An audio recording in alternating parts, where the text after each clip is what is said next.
Just making some adjustments.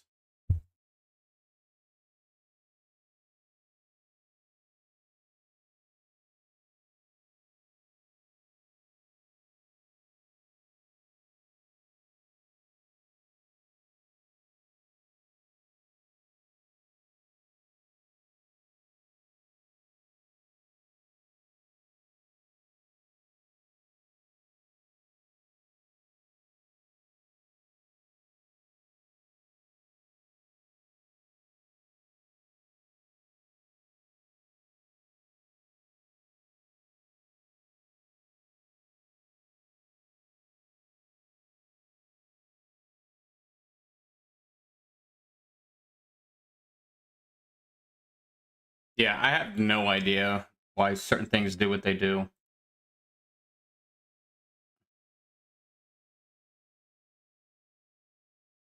I actually have no plan today. Nothing at all.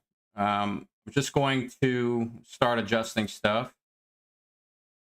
I like Foo Fighters. They're very nice. Let's go ahead and turn those off temporarily. All right. I was playing Echoes of the End several days ago, and I was having a big problem with a boss. So I figure all I need is to just chill, maybe watch an instruction video, but I don't think I'm going to quite do that today.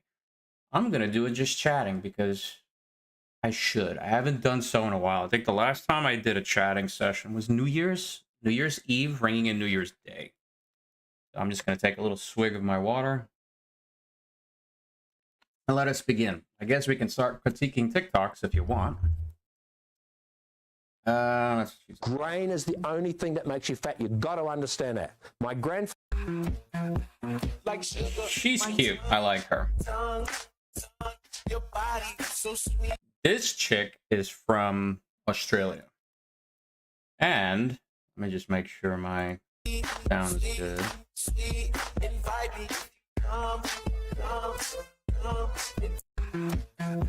You know what? I think she's very pretty.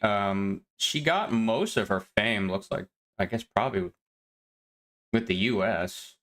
It was kind of weird because I actually recall her saying that she was glad the US was getting kicked off of TikTok, which didn't really sit well with me, but I kind of let that slide. Good afternoon. Okay, I'm Russian American and I live in the United States, and the amount of people that are texting me, go back to Russia every single day is enormous. At least 10 people every day. So I'm going to tell you something. I have some Russian friends in the state. None of them are going through this. I'm not quite sure how she's getting people in her phone texting her to tell her to go back to Russia. That doesn't really make sense to me. It doesn't seem natural. So yeah, I don't know if I really actually trust that one. What's up, America? The boy had just gotten his hair cut short. I am no longer going to be sitting here and pandering and feeding into the fantasies of trans people anymore. So I've said this once and I'll say it again. If you want to prevent your man from cheating, there's 5 simple things that you need to do to keep him happy. It's really not difficult. So let's stop complaining about our man cheating on us when, number 1, put out. Do the deed. I don't care if you're his wife or his girlfriend. There's too many women nowadays that don't give their men the cookie. And I'm not even talking about every day. Like, we can be reasonable here, but at least 5 days a week.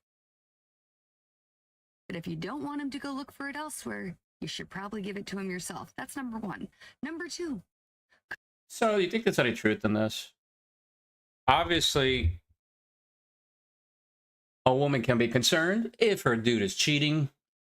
I guess I kind of understand where she's coming from. I mean, you don't want him to go look for it elsewhere, so I think I'll heart that one. She's not even halfway through the video, but I don't think I want to listen to the rest of it. Hello, Neil. Here we go. The architect. I created the Matrix. I've been waiting for you. You have many questions, and though the process has altered your consciousness, you remain irrevocably human. Therefore, some of my answers you will understand, and some of them you will not. Concurrently, while your first question may be the most pertinent, you may or may not realize it's also the most irrelevant. Why am I here? Your life is the sum of a remainder of an unbalanced equation inherent to the programming of the Matrix. You are the eventuality of an anomaly which, despite my sincerest efforts, I have been unable to eliminate from what is otherwise a harmony. with mathematical precision, while it remains. So to let you know, I saw this movie in the theater. I actually love this part, and most of the people were kind of sighing, ho, and humming. They didn't like this part because I guess they just got bored with all the big words he was using. But I love the architect. He's like my favorite character in The Matrix. Unfortunately, he wasn't in the new one. The dude, the actor that plays the architect, is actually still alive. And I think he probably would have done great had he been able to stick around. But I guess when The Matrix was rewritten, they put in Neil Patrick Harris instead. Love Neil Patrick Harris. He's a great actor. But I really would have appreciated seeing this guy at least one more time. The FBI embedded 275 plainclothes agents. Hey, I just wanted to let you know. I want to understand why Satan only got one chance to fall, and we get so many chances. And how was that fair? What if I told you that Donald Trump's biggest enemy? I'm at the point where I'm. Let's make some fast acid, synthesize 909 kick. With Fast acid. What's this? Oh, Yeah. techno. Let's make our bass. Hey, what's up, America? I'm going to be real with you here because I see. There's a lot of political stuff on TikTok. It's your first time being loved proper? What are we walking into here? Out of here right now. What did he do for her? Wow. Oh my god.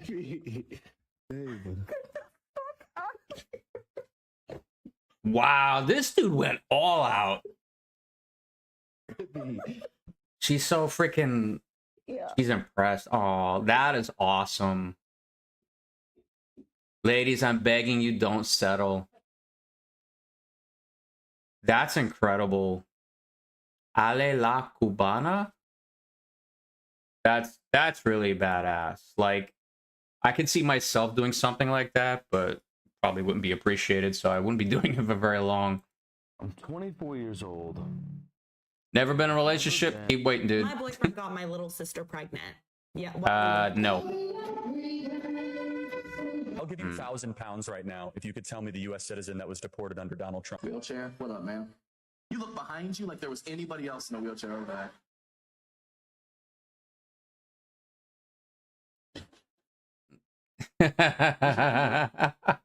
What is it?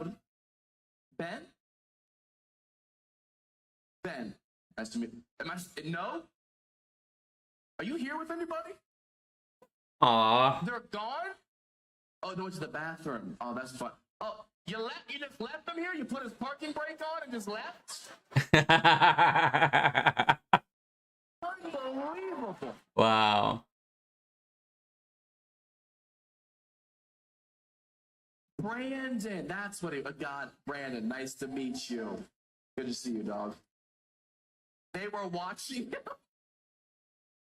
No, they weren't. Whenever somebody tells me that they don't believe in the paranormal, the first thing. Okay, I was out of the dating scene for quite a few years, and now that I'm back in it, I have some observations. Really? Let's hear it. I need to explain. I don't think the dating scene sucks. Okay, I think it's just different. Number one, millennial men have given up on dating. How about every other man? That's why older women are going for younger men, because millennial men just don't care anymore. I think they've just have thrown in the towel because I think girls are really mean, and brings me to my next point. Like, the girls are so mean to them, but then they want a man at the same time. Like, it just doesn't make it make sense. Okay, it doesn't make sense. That was my second point, is that women hate men more than ever, especially millennial men. I don't know Gen Z women. Okay, I'm not friends with them. They don't want to be friends with me. So I think I'm going to sidestep this whole thing. I do interact with several Gen Zers. Definitely a different group.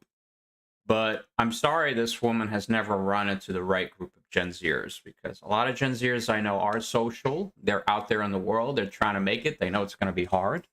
But you got to just put a little bit extra effort. Not all Gen Zers will give you the stare. I know we've all heard about the Gen Z stare. Not all of them are like that. I do know one. She's pretty cool, though, but she takes... I guess you got to break her in a little bit just to get her used to you, so... A little socially awkward, but, you know, I'm very patient with people in that regard. They hate men more than ever, but they still want a man. Okay. And then my third point. Which I think is There you, is- ma'am. Don't you hate men as well? Which is why you're But putting out this video. now nobody You can't quite posts figure us out. Their significant other. So if you think that you're gonna like creep on a man to find out if they're single or not, like if you see Creep. them, I wish somebody would as creep some- on me. okay, not really, but if you think you're gonna creep on a man on Instagram, their girlfriend, fiance, wife is Nah, you ain't gotta nowhere worry to about be that. found. Like it is. I don't get it. When did it become so uncool or like weird to not Mhm. post your significant other? Okay, I was out of the dating scene for quite a few years, and now that I'm back, How many years? I Please have some tell us. observations that I need to explain. I don't think Actually, I think the video started playing over again. All right, I didn't really get anything out of that. Hey, this is the crash out post. I'm currently crashing out. Sorry in advance. Women, do not get married and have kids unless you plan on and are capable of becoming a single mom. Because 9 times out of 10, 8 times out of 10, I don't know, statistically high, that's probably what's going to happen to you. Now, I love being a mom. I really do. And in fact, I quite enjoy most of the time being a single mom. This shit is not fair. The world is not set up for single moms. You will struggle. I don't care what. So I don't know why she got her divorce, why she separated from her husband. I don't know if she did an official divorce, separation, whatever it is. She's obviously raising her kid or kids on her own. Yeah, we're not meant to be alone, period. It should be a family. I guess in this day and age, people define families different, but this specific woman, I'm thinking she's talking about the traditional family is what it sounds like. Yeah, you're not meant to do it on your own. I completely agree with you. And to avoid, I guess, you crashing out on the rest of my stream, I'm just gonna like your video and move on. But yes, I get it. If I have a criticism of something Trump does, Nah, I don't want it. 2016. Ooh, what's this?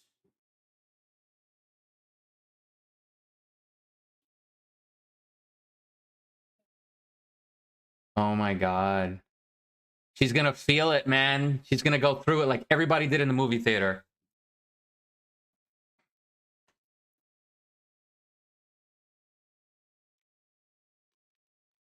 They all know it's coming.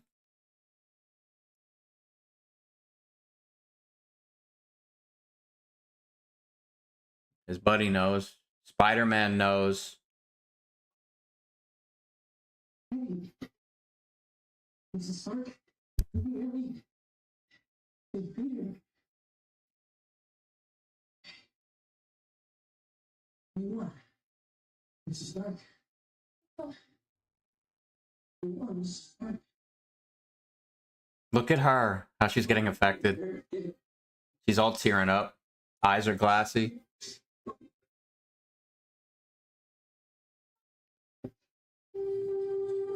Y'all never read the comic books, have you? Everybody was so surprised at this movie. I wasn't, because I already knew how it went. They did pretty good, I guess. Tony Stark has a heart. She said, "You can rest now."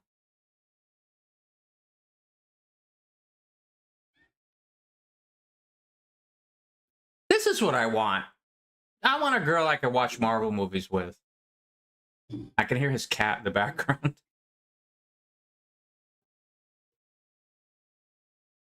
Aw. You can rest now.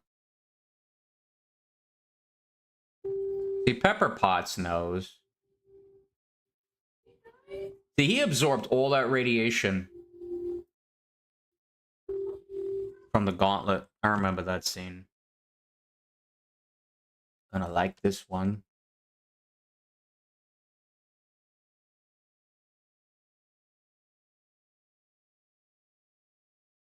You know, me and Maddie have never had a movie night. I wish we did.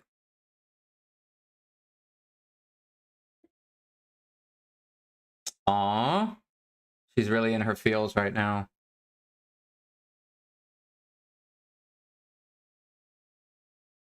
I'd be like, cat, silence. Cat wants attention. Well, it will. They do like a little memorial thing at the end for him.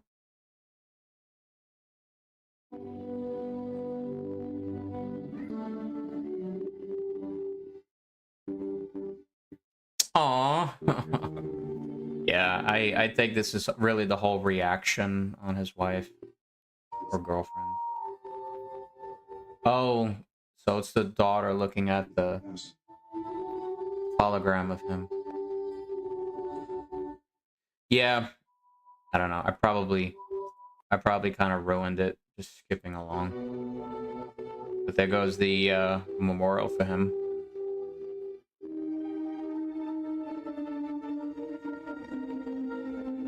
There goes Thor with his beard.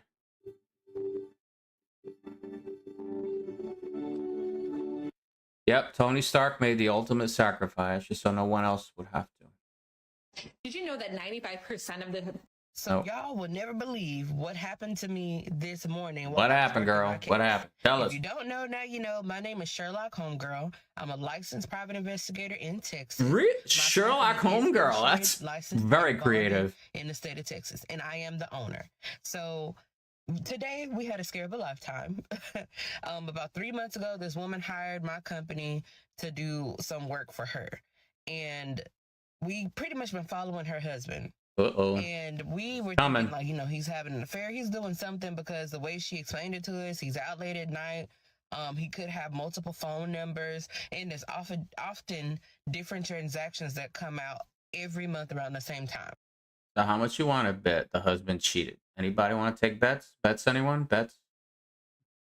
So we kind of was on her side. Like, you know, he has to be cheating. There has to be something going on. So we've been following him day and night, trying to figure out what's going on. At first, he wasn't doing anything suspicious. He would go to like the gym. He would go to work. He would pick the kids up from school. Sometimes he would take the kids to school and drop them off. Sometimes he was just at home. Sometimes he was in the parking lot at Sonic at 2:30 p.m. Got off early, just mouth harassing a burger. Like, he wasn't doing nothing too suspicious until these last couple of weeks. It's been really weird. He's been making these late night trips to a storage unit inside of a storage faculty here. And we thought that was really, really suspicious. And excuse my dog barking, he is really upset, y'all. I don't even hear the dog bark. Keep going. But anyways, we thought that was really suspicious. So we followed him one day, and, you know, we were able to get access to the storage unit. We ended up buying the storage unit right next to his. So whenever he would go to the storage unit, we would go to our storage unit, and we would use the old school, I think it's called a stethoscope, and put it on the wall to kind of hear what was going on. And we would hear like these conversations with people, and it did not sound like an affair, but it sounded like this guy might have been involved in something very, very dark. The next day after that, she called me and said that he had a big lump sum of money deposited into his account. Wow. I was like, okay. Red flag. That's very strange. This guy has a storage unit. He only moves around at night.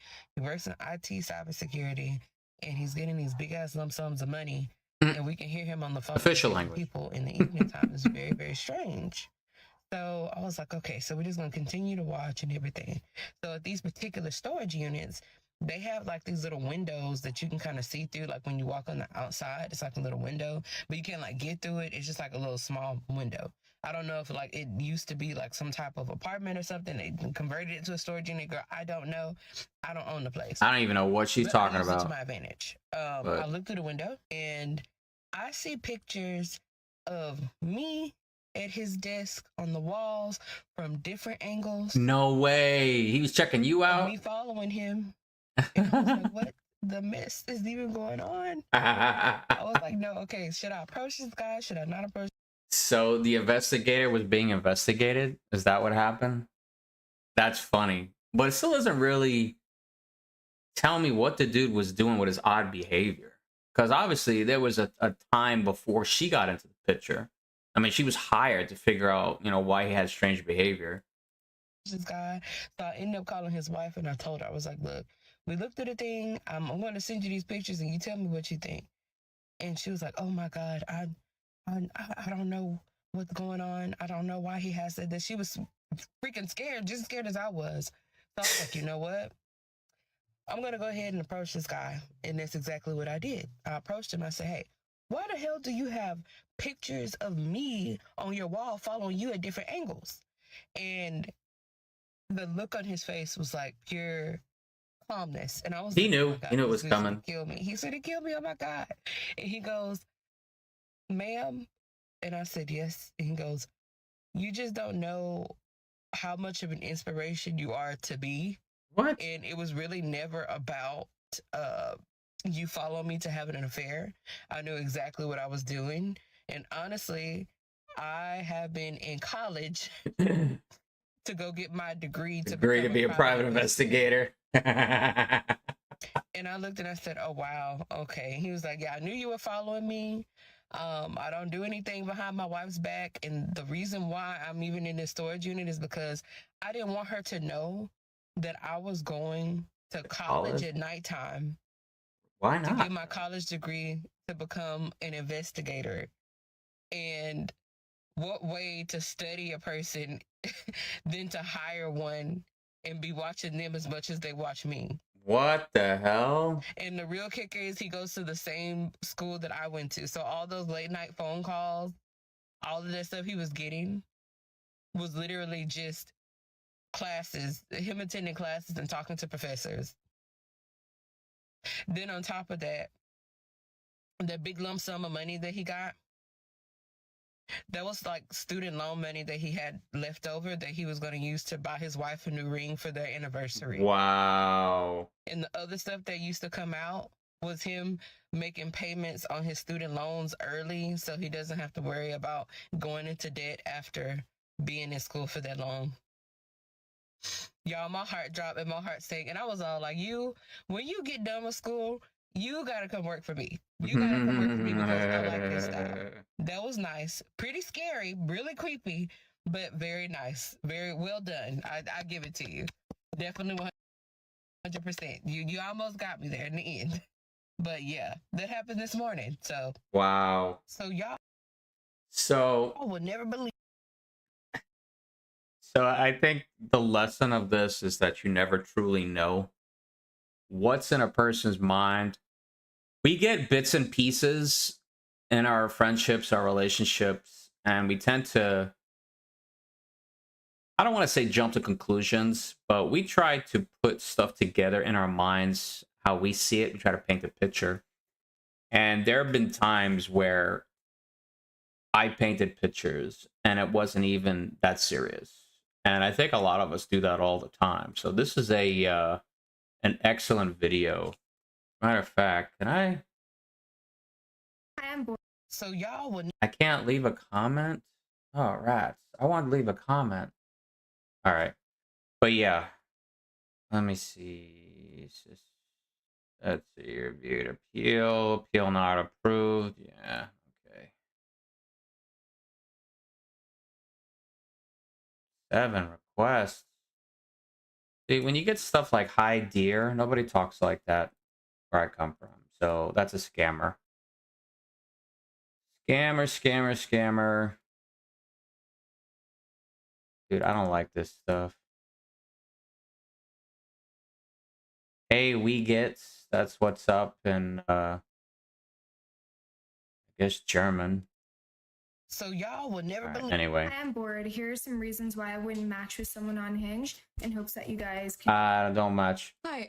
Don't do dating apps, people. It is such a waste of time. And you get a bunch of people that don't go by your best interests. Like, trust me. They gain access to your email and stuff. They just give you all kinds of havoc. I used to be an exotic dancer. I used to be addicted to fentanyl and Xanax and cocaine and Really? Fentanyl? And I also used to date women. So I'm just here to tell my testimony and say what Jesus pulled me out of. So, yeah. I used to be really sick. I used to never feel good. I was surrounded by darkness. I never got out of bed. The only time I got out of bed was to go buy some drugs or to go to the club and to try to make money. But every time I tried to go to the club and get out of bed, dread would come over me and I would sit on the bathroom floor just crying because of how bad I didn't want to go to the club, because of how horrible I felt and fatigued and dead inside I felt. Like all I wanted to do was lay down. And I was not living life. I didn't enjoy life. Nothing was funny.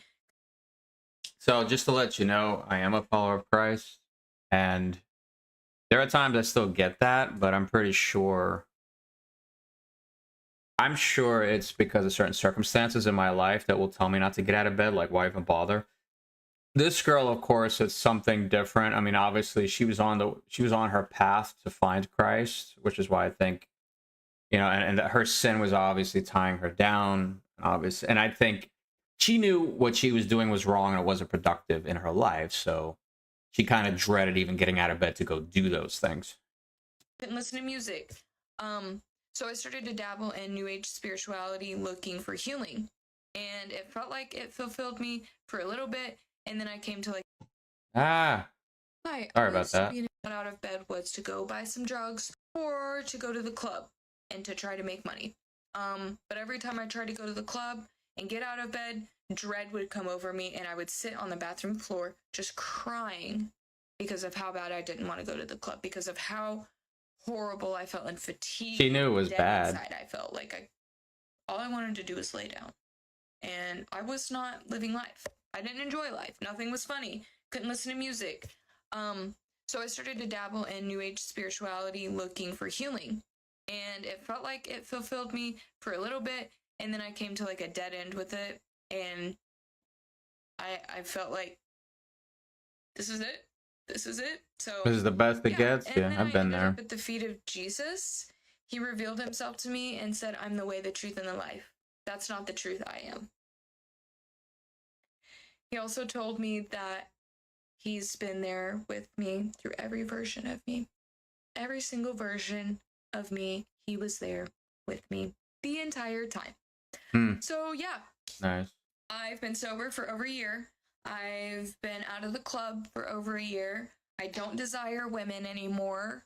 I'm just here to be a witness of Jesus and what he's done and how he pulled me out of the darkest time of my life.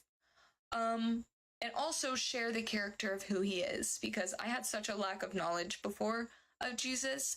So I sort of like rejected Christianity because I just had lack of knowledge. So yeah, I'm also here to share some wisdom. So here I am. Stay tuned.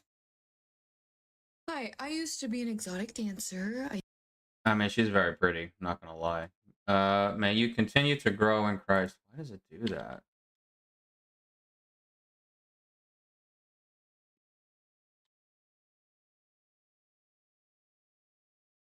I'm gonna leave something positive, even though she's got 675 comments. Chances are she probably won't see it.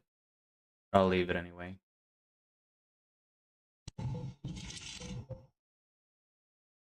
This is ridiculous. Don't you know who I am? My husband was President Dwight D. Eisenhower. Did we elect a new president? No, asshole. He was the president a long time ago. Is he the one with the $20 bill? If it weren't for the treaty my husband signed, none of this would be possible. She's right. We owe your husband everything, Mrs. Eisenhower. Wow, okay. My name is Theta. What can we do for you? I wanted to see what my husband helped accomplish. He never got the chance. I think it's only right that I do. Pennies. That's crazy. I wonder what this movie is. I'll probably check the comments. This is what took 60 years to perfect. How is this woman alive, though? Oh, hybrid. It's not what you imagined. I didn't expect it to be beautiful. That's a mother donkey. In a way, you're as much a mother as someone who wore it. It's best not to think of it as a person or as livestock. Wow. I was going to say a machine. A wonderful piece of technology that's going to save the world. Humans are not machines. We are not technology to be used against our will. Who runs your world now, Amy? The people or the machines? Which would last longer if the other suddenly disappeared? You say you admired my husband. Then you must know he would never have wanted this. He never would have sanctioned the end of the human race. Who said anything about ending the human race? You don't know. You haven't been told the plan. We are going to kill everyone and take the planet for themselves. So let me see. People think AHS is scary now, but I think they're revealing actual true horrific American stories. Plot twist, the demons are the aliens. Truth disguised as entertainment. I don't know. I don't know if there's any truth to this. People love their theories, though. Anyway. Where are you now? Where are you now? Where are they? Wait. This guy's making fun. Where are you now? Where are you now? Where are they? Are you fucking kidding me, bro? It's funny because I never hear young hot chicks saying that. But these ones who are 30, 35, 40, 50, where all the gay guys at? You left him in the friend zone. You know what I know. Really fucking saying to you? I need help with these fucking bills. That's what I hear. I want to fucking hang out and someone pay for all my shit. I don't get as much. So I kind of get his angle, but what I'm mostly seeing today is really young girls, like 18 to 25. I guess trying to appeal to older men. I guess they figure maybe they got their stuff together or whatever, and they're the only ones with money because the guys their age are probably broke most of the time. That's really what I get a lot on my TikTok. So, yeah. I don't really get this that much with the older women. I do see it once in a while. From women that I've already, I lived more than half their life, and they just want to, I guess, grow old with somebody. If you can master this one mindset shift, you will be in the 1%. I'm in the 1%. I have many friends who are in the 1%. We all have this in common. Oh. If you can master this one mindset. Why does it do that? If you can master. The spacebar is supposed to pause. I don't know why it advances. The arrow should advance or go back. But anyway. For this one mindset shift, you will be in the 1%. I'm in the 1%. I have many friends who are in the 1%. Get me in the 1%, girl. If I can summarize, I want to be in the 1%. The exact thing you must embody to enter the 1% is this mindset. I can, I do, I will. No matter what, no matter when, no matter how. Let me break this down. I can.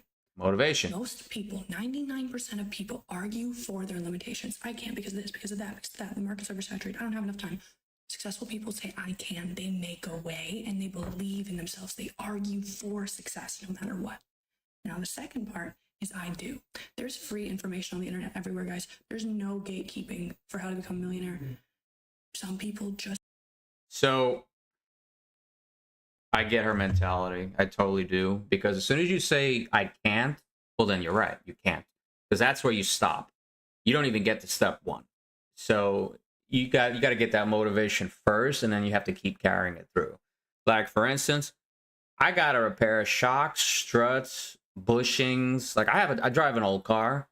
It's gonna be pricey, but I can pay it. And the only reason why I got that way is because I never gave up on myself. So yeah, when I do have an expensive bill, I can usually pay it, and I'm happy. It's nice to have that money on reserve, or if an emergency comes up, if you got some car trouble, or if you have to get another car, that you can just buy it. Like, don't be broke, people. Being broke is a mentality. I'll give it a like. I'm a 5'1", 125-pound female cop. I know I'm little. That's not a secret. But tell me why the other day I went to the gas station and I walked in. I'm getting myself something to drink, minding my own business. Okay. And next thing you know, I see this man looking at me in my peripherals, and I'm like, was it gonna be today? So he comes up to me and he says, that was you. And I look at this man. Uh-oh. I've never seen him a day in my life. You sure? And he said, yeah. The other day, I was going to get on the bridge, and I looked over at the gas station, and I saw this mini cop getting out of her unit. And I Mini said, cop. ain't no way. I ain't never seen a mini cop. There ain't no way that's the mini cop, but it was the mini cop. That was you. And I thought that was so funny. I really did. I thought that was so funny, but it was not appropriate. So I looked at this man, and I gave him the law enforcement, please do not call in a complaint on me smile. And I walked right out of the store. So 2 days pass by. I go to the same gas station. I'm getting out, and I get a text message from a cop at a local agency, and she says, What? you look like a little kid getting out of that unit. And I said, you know what? That is so rude. And I told her, I am not a little kid. I am a mini cop. And don't forget it either. Don't forget it. She's cute. She's not mean about it. I mean, I understand she probably doesn't appreciate certain people approaching her in public. Sometimes, you know, we give comments to people, and to us, they're completely harmless, but others may not take it well. But she took it well. So I'll give her kudos for that. I recently was going on dates with a man, and I love this guy. treated me well. That is good. But There's a but. There's a but. Why is there always a but? But once I realized that he was not my husband, because I'm only looking for husband energy at the moment, I ended things with him. Jesus Christ. Of course she did. These days, being a good and nice man is not enough anymore. You have to be Duracell battery too and bring energy. Duracell battery. Text, told him that I didn't see it going any further. Lady, you are hungry. The Lord served you with a good, well-cooked chicken, and you decided not to eat it because of the chicken's energy. You will starve. He agreed. He said that he didn't think that he could make me happy. And while I appreciate that, it was a very kind response, he didn't even try. For what? You didn't want him to respect your wishes or what? See, that's the thing. That confuses the hell out of me. So I used to have, now mind you, I was already going out with this girl. She would tell me flat out how she didn't want to do certain things, and I would respect her wishes. And the minute after, she'd be like, well, you should have just tried harder. That means you didn't want it enough. It's like, oh my God. Like, are you serious? Like, are you just going to be super confusing our entire relationship? And she was, to the very end. He didn't even try. He didn't even try and say that he, like, wanted to change, that he wanted to, like, whatever. Like, I can be manipulated. I will listen to you. You didn't even try. Mother of Lord. She wanted the man to manipulate her. What type of twisted mind games is that? She thinks dating is PlayStation 5. Lady, if you want to play games, go and download Candy Crush and leave these good men alone. Candy Crush. And nice guy, good guy. Treated me well. That is good. But there's a but. There's a but. Why is there? See, there's always a but. And if there's a but, there's a problem usually. I'm taking volunteers to platonically cuddle me. Things I'm looking for: large wingspan, big arms, warm, not gonna be weird. This is what I... So she wants to be cuddled. Seriously?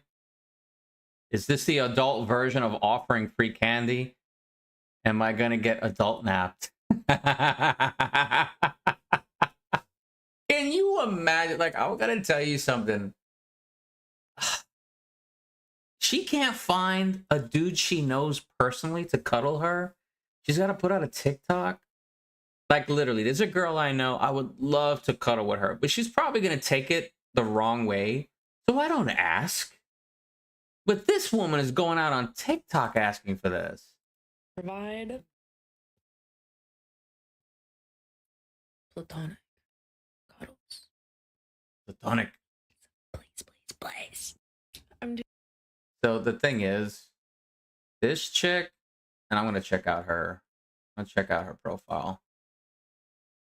Oh, she seems fit. That's pretty cool. Anya's World. It looks like a bunch of her stuff is her. What's this one? She got a podcast? Okay, why is this not loading? Wait a minute. I didn't think I would be able to get this, but I'm actually gonna go with Jenna Ortega. No? Okay, awesome. That was... Wait. Okay, so she's got a sense of humor. I like that.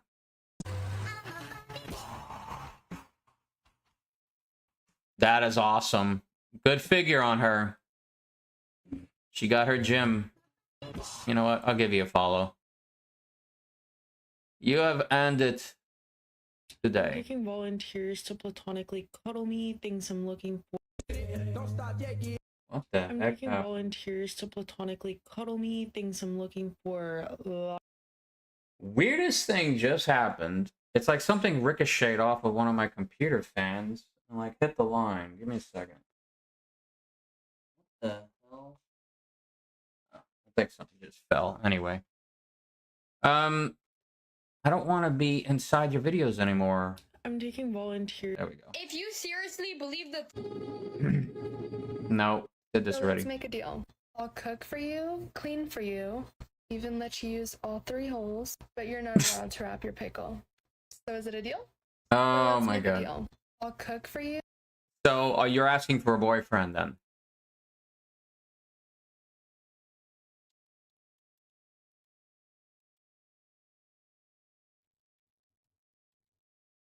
Why can I not? Oh my god, asking for a...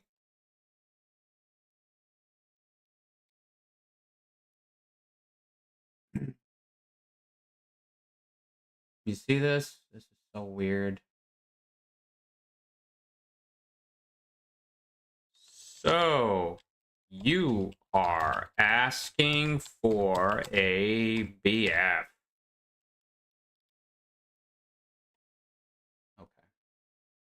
Americans are poorer today in 2024 than they were in the 1950s. I'm tired.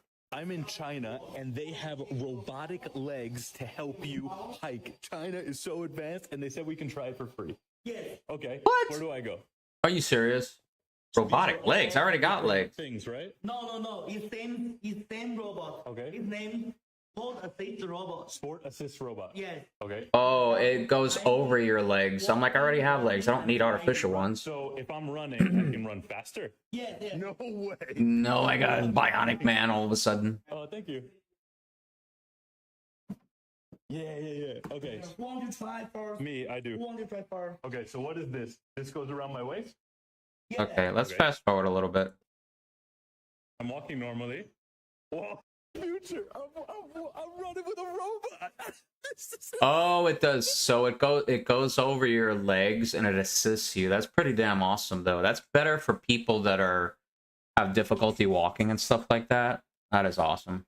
So what happened to all those astronauts that went to Zeta Reticuli? Like, what happened to them to this day? Well, they're all dead now. Right. The ones that came back, they were suffering from radiation sickness. They got cancer of the skin or lungs or other types of cancers. One lived. The last one to live was actually the team commander. He lived for a number of years, but then he died about 6 or 7 years ago. And he was the one that spoke at the private UFO convention. Wendell Stevens got. So the thing is, I mean, I don't like these because where's the proof? Like, can you show us anything? Like, everybody, I understand everybody loves a clever story.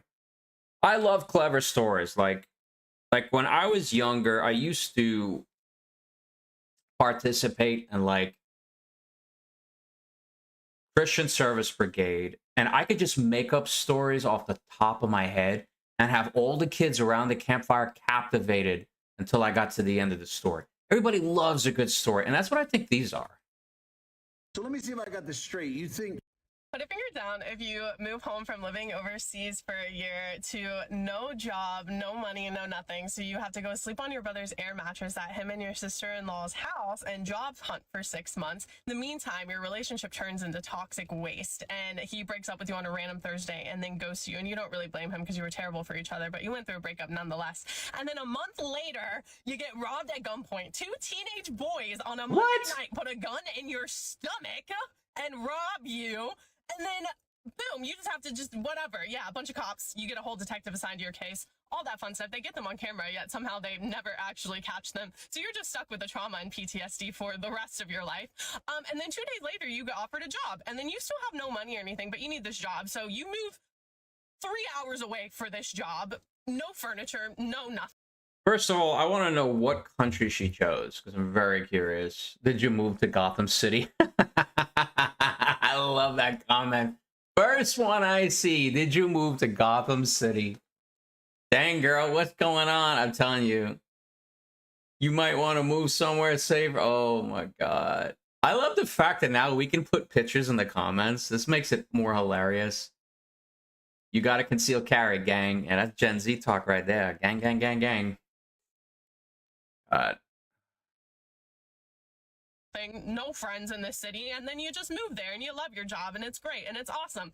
Like a month after starting this job, you literally get chased in the parking lot of the job that you are working by 2 random students who thought it was funny. Have a full-blown PTSD episode because, you know, you got robbed at gunpoint. Your coworker comforts you because he had been through the same thing and was an incredible person and understood what was happening, and it actually really meant a lot to you at the time. You get a therapist, all right? You get a therapist. She starts helping you out from it. You're going through PTSD stuff. You're going through all this stuff. It's getting great, right? You know, you're feeling a little bit better, all right? You decide to take the public transportation for the first time. There's a stop right outside of your apartment. You walk out the doors. You're with other people, and a random man just grabs you and tries to get you to just go to his party or whatever with you, and so you just start screaming profusely at him. You never use that transportation ever again, by the way, and then half a mile away at the next stop, yeah, y'all seen those national headlines about that girl that got stabbed? Half a mile from my apartment, I saw the cop cars on the light rail, okay? Yeah, so good thing I didn't continue to do that, all right? Sorry, I had myself on mute there. So this is the second crash out video, and I wish I had hand tracking, but I don't. I'm like moving hands like you can actually see me. So apologies. I was gonna do the air quotes crash out. Like this is the second crash out video I've got. What country did she move to? Or did she move here? Like I don't. And then he died. That's Luigi Mangione, I think. Somehow it's got to be your ex's fault. Oh my God. Yeah, for some, she did not freaking plan this at all. Oh no, wait. She made North Carolina sound like Gotham. Okay. So she was talking about that girl that got slayed on the subway. Wow.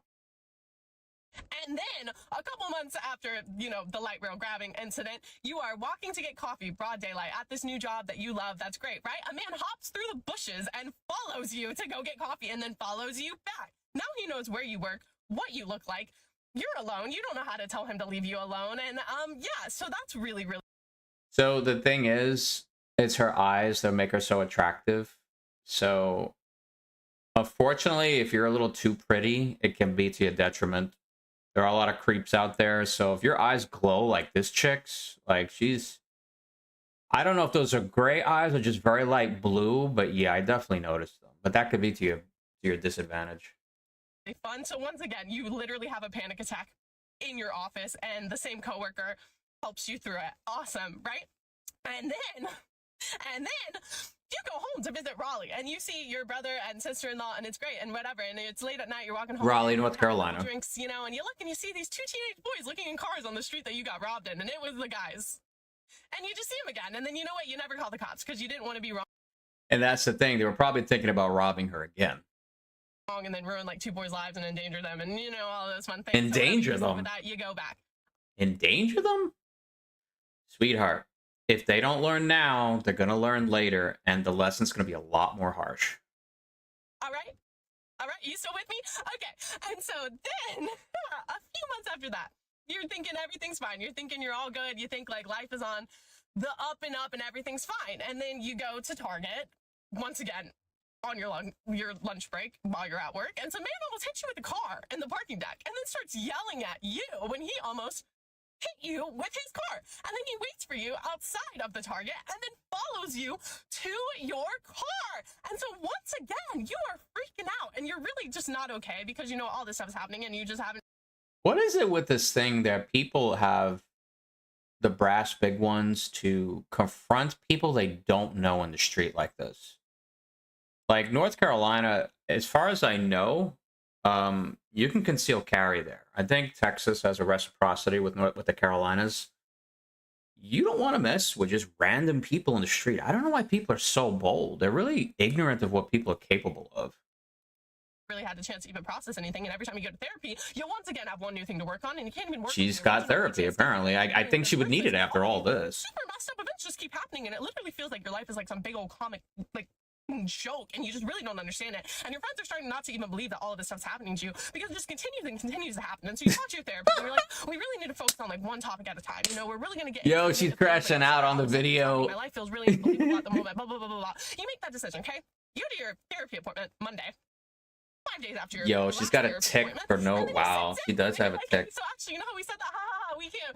We have a new thing to focus on because my coworker died. The one that helped me through the Robert, like no way. All the stuff that just kept happening while I was at work, who had also been this through the poor same girl. thing, was a very kind, loving human. Yeah, he died. So. Oh, I feel bad for her. Oh my God, be safe. How do I do this?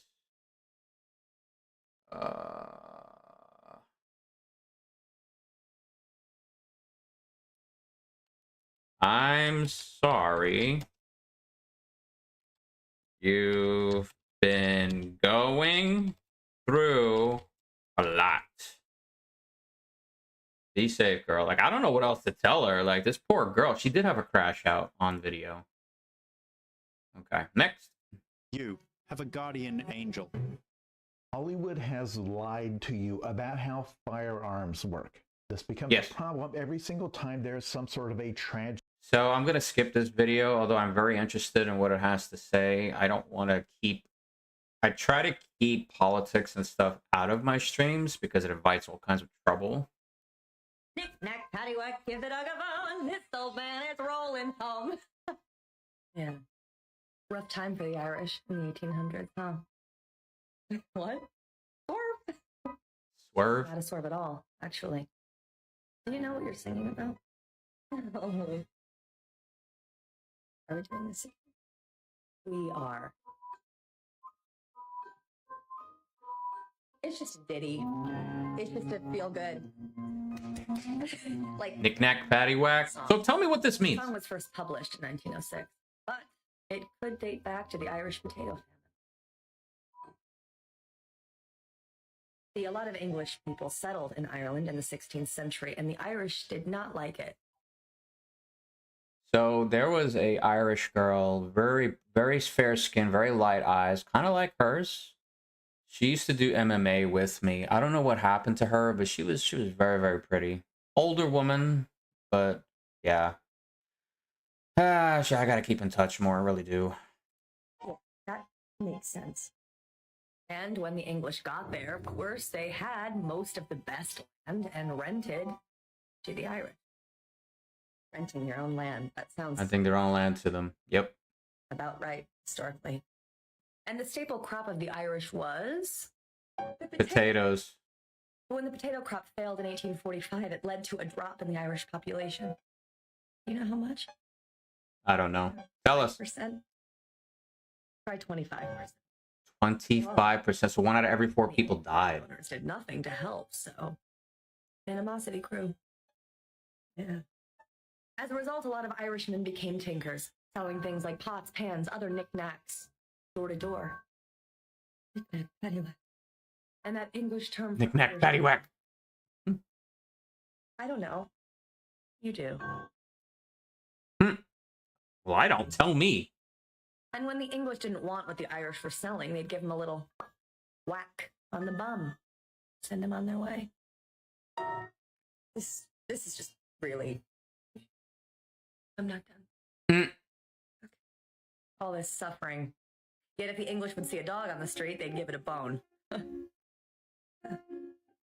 Give a dog a bone. Traditionally, Irish tinkers would live in a caravan on wheels pulled by a horse. Hence, Rolling home. Right. Right. I don't know why you're smiling. No. It's my face. So I'm like, did this result in death? because it kind of seems like that's the end result of this nursery rhyme. We're Irish, right? Yeah. And English. Crazy. Knick knack, paddywhack, give the dog a bone. So she said Irish and English, so it is dark comedy. I am kind of curious. Which one did I watch? Whoa, she's got a lot of these. Childhood Ruined. Yo, she's got too many of these. Man, I don't know which one. I would think it was this one, but it's part 36. Rats. Oh, no, wait. No, that's Music Ruined. Childhood Ruined. Oh, I wanted to hear the second part. This old man came rolling home. Okay. I stopped dating years ago. Wait a minute. You stopped dating years ago? How young are you? Stopped dating years ago? It looks like you just got out of high school. What you talking about? Oh my God, she got a whole book. Dude, I can't read all this. It's over white background. Oh my God. I stopped dating years ago. Yeah, like a year and a half ago? Relationship tried to bring another guy into the situation that was 3 years older, 30 times as old as me, and then tried to guilt trip me into. Whoa, 3 times older? Okay, so I'm starting to make a guess. She's 20, and she's talking about a guy like 60? Doing something with his friend, and like for weeks and months, and like gaslit me. Read the comments. I was a bad person, and then other things happen that I can't talk about on here, but you know, they're traumatic. So I don't think I want to do that ever again. I'm just completely okay not doing it ever again. And I feel like a lot of men get like mad at me for that, but I'm just so traumatized. So you got with an older dude, and I guess he made you do stuff you didn't want to do? Yeah, and then you get all the guys. You know what? I don't even want to dive into this. I don't know who's feeling the same way I'm feeling, but I'm sure you can find plenty of people that are feeling your way. Maybe I don't want to feel that way today. Let's see. Let's see what he's feeling. convinced that with this dating depression that's going on in this modern generation, I will not find true love. Let's start with dating apps. You join the club, my friend. My friend, do not use dating apps. All my viewers, do not use dating apps. Complete waste of time. They do not work. They don't. And I'm speaking from a guy who's not the most attractive person, who's pretty much nerdy, and has had awful experiences on dating apps. I feel like dating apps work for a little margin of guys, but for someone like me, I have been through the worst on dating apps. People would unmatch me when I started giving them a genuine conversation of just me being myself. I would get ghosted by people. I would be stood up by people. People would waste my time. People just went on a... I'm going to tell you this. At least you began to get a date for some of those. Imagine not being chosen at all. And the only people that choose you are a bunch of scammers that try to get some information from you so that they can get you into something or get you to send them money. When they say hi, dear, nobody any age except maybe like my grandmother would say hi, dear. Okay? When you hear hi, dear, nobody talks like that in the United States. Nobody. It's a scammer. date with me to get a free meal. Yeah. Like, you are terrible. Yep. I free remember meal. someone literally telling me that they were talking to me and hanging out with me because they felt sorry for me. Okay, I'm going to tell you this right now. If you know me personally, don't do anything for me because you feel sorry for me. I tell you what, as much as it annoys me when people ghost me, I'd rather be ghosted than somebody just spending time to feel sorry for me. I don't need it. I don't need that charity. I need somebody who's real. I don't need you to string me along, and I'm just getting older, and then I waste just that much more time with you, only to ultimately be let down by you, and then the search continues all over again. And then they proceeded to unmatch me. But in person doesn't get any better either. I have been to single events. I don't even do those. Waste of time. And I honestly felt invisible. Like, I would try and talk to people, and I don't know if it was my looks, I don't know if it's just people's personal preferences, but I would just not really get conversations. But the worst feeling is when all the people around you are getting into relationships, getting engaged, getting married, and you're seeing all the videos and all that stuff, and you just have to wonder to yourself, what's wrong with me? And it's those same people that don't understand your pain when they try to sit here and say, good things come to those who wait, or your person's out there, or... So I'm going to tell you something statistically.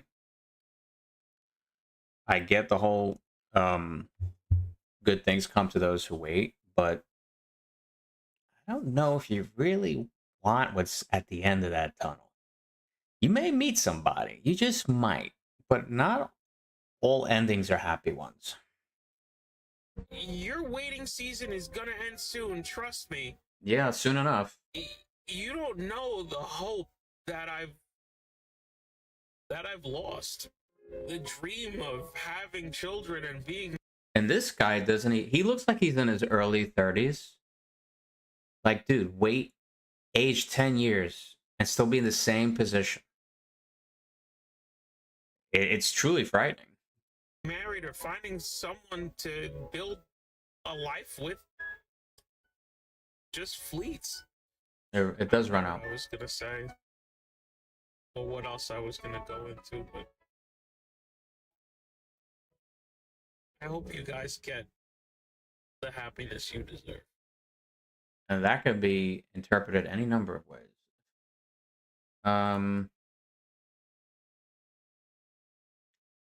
Comment says social media has killed old school dating. Yeah, I agree with that. I sometimes wonder if true love even exists anymore. Wow, this is an old man. A lot of these comments are in August. Man, I'm seeing this way out. Yeah, I don't do anything with dating apps. Columbia, hell, me and the fellas can link up with you there. So serious. Columbia, but you don't know what you're gonna get.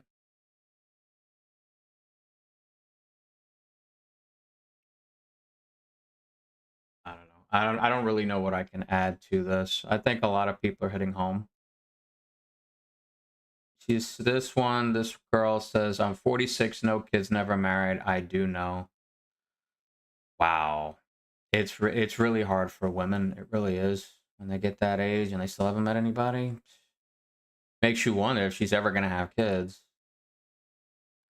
You ever wonder why school feels like a job that you just like never fucking applied for? You know, with the bells, the bathroom passes, bathroom passes. Fucking scream into the void. Yeah, it turns out that was actually by design. Yeah, the American public school system was never designed to empower children. Yeah, as a matter of fact, it was actually designed to create disciplined, little, obedient, and easily replaceable workers. So yeah. So George Carlin used to talk about this a lot. Obedient workers is the term he used. And she's right. I mean, we all follow in lockstep when we go to, like, if you work for a corporate job, which is what I do, I'm not going to say bathroom passes are a thing, because obviously they're not. I can get up from my desk anytime I want and use the facilities. That's not an issue. But you have to, dress right, Jess. You sit at your cubicle, you get your job done, and you're basically expendable. So it's up to you to line up other things in case it doesn't work out at your current job. Because sooner or later, they're going to find a reason to get rid of you. Even if you're too good at your job. They'll be like, you know what? We got to get rid of you and just hire somebody less. But before then, we'll have you train 2 people. And chances are they could find a couple of people that'll accept less money than you. Or rather, just one person. They'll replace you. as long as you give them a reason to think that they can save money. You train that other person, they get all your knowledge, and they do your job at 80% of the cost. Not many people know this, but a woman in the 1970s taped everything that aired on TV for almost 40 years because she predicted the rise of fake news. Marion Stokes was a public access television producer, a businesswoman, and an activist in the 1970s who was also an avid collector of things. By today's standards, she'd probably be diagnosed as a hoarder. As a hoarder, also convinced that we were headed down a path where technology would eventually become so great that the powers that be could manipulate information to lie to us about any historical event that they wanted. So she married her hoarding skills with this grand vision, and in 1977 she started taping everything No that aired on way. TV. With the VHS cassette, the VCR. I haven't seen one of these in ages. Wow. And VCRs were expensive back in the 70s. 24/7. She mostly wanted to tape the news, but she also taped TV shows like The Cosby Show, The Oprah Winfrey Show, and Star Trek because she was afraid that somebody was going to eventually erase the contributions of these black actors and creators from historical record. She did this by recording the different TV channels 24/7 on VHS tapes on multiple VCRs and TVs throughout her house. Each VHS tape had an 8-hour capacity, and when one would run out, she would quickly switch it out for the No other way. all day and night, every day. She did this That's every crazy. single day for decades, and yes, it is as life-consuming as it sounds. In fact, she scheduled her entire daily routine around the length of these VHS tapes, with everything like school and work and family outings being planned around her being able to. So, yeah, this is kind of lengthy. Let's see what the comments say. This guy, Moreno, says there was no autism when I was young. She's an activist. A historian, activist, psychic, and a black woman. Love her. Okay, so she's not a hoarder. She's an activist. Well, I don't think the guy was claiming she was a hoarder. He didn't sound like he was claiming that she was a hoarder. Like, some people may view it as a hoarder because she probably had videotapes, like a whole room just filled with VHS cassettes. Fuck! Why are only men being raptured? Wait, no way. Is that a bear too? It's finally happening, buddy. What? Who created this? Oh my god, dark AI vids. That's crazy. It's about damn time. Men are getting raptured and the bears are going with us. Oh my god. I'm in it for the LOLs. Oh my god. The bears came with us.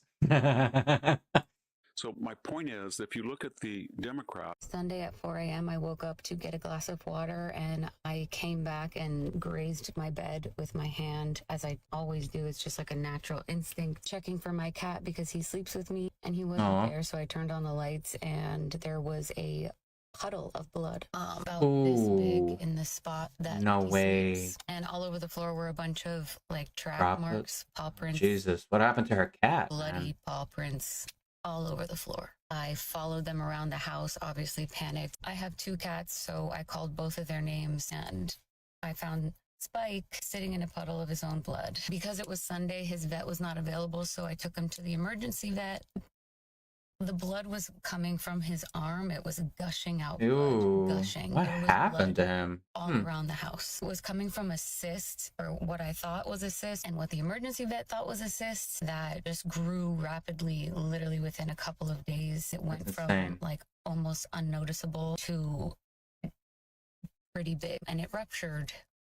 Jesus Anyway, long Christ. story short, took him to his vet the next day, to run tests and to tell her what was going on. After she took a look at it, she was convinced, no, I'm not 100% positive until we run tests, but this is not, don't believe this is a cyst. I believe this is a mass. Also, because he's a white cat with pink undertones, he's a very light cat. There's this extremely rare malignant cancer that happens. So that is very scary. So you have to understand that this woman probably looks at her cats and pays attention to them every day. At first, I'd be like, well, didn't you notice anything? But she made it clear that this was very rapid growth. So it's kind of scary how a cancer can grow that quickly. Specifically in light colored cats.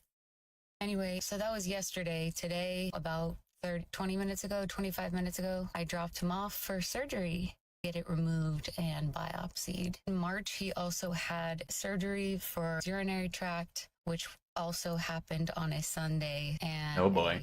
I had to go to the emergency vet. Then it was $4,000. That poor cat. Like Oh my asking people God. for money, so I did not want to start a GoFundMe. I mean, I have nothing against it. I don't know. But if you guys just stick around and watch this video for longer than a minute and interact with it, it will help me raise money for testing for the biopsy to find out if it is that rare cancer. Also, I can't even pick him up until 3. That poor woman. 8:40. So if anyone has any tips on how to stay calm, This poor distracted girl. for the next 6 hours. This poor girl. Now, this is an old video. All of these comments are from August. Wow. I hope she raised enough money for the biopsy. My goodness. Biopsies are extremely expensive. Your ex-wife, Cheryl, has offered me $1 million in a form of a loan to take you out. We're driving home. It's February, so it's cold out. And we're going down. Okay, true crime to take you out. I thought it was take me out to dinner. No, it's to take you out. The other definition. Okay, did not know because I saw true crime TikTok. Hashtag true crime TikTok. I was like, oh, I know where this is going. I don't think you really understand right now. It's about to go down. No, but actually, you have no idea how good life is about to get, not just for me, but for you too, my friend. Because the longer you stick around here, you're soon gonna find. Wait a minute. Why is he saying, yo, where'd bootleg only JS come from? Oh, God. Guys, just leave her alone. If you don't appreciate the comment, just don't do this. Doubt that my energy is in fact contagious and you will be smiling ear to ear. So it makes me, okay, so I am curious as to how successful she is. Prepare for launch sequence. Instagram, Katie Light, Katie is King, Power Riz. She's following 350 people, but she has over 7,600 followers. Not bad. Not bad, not bad.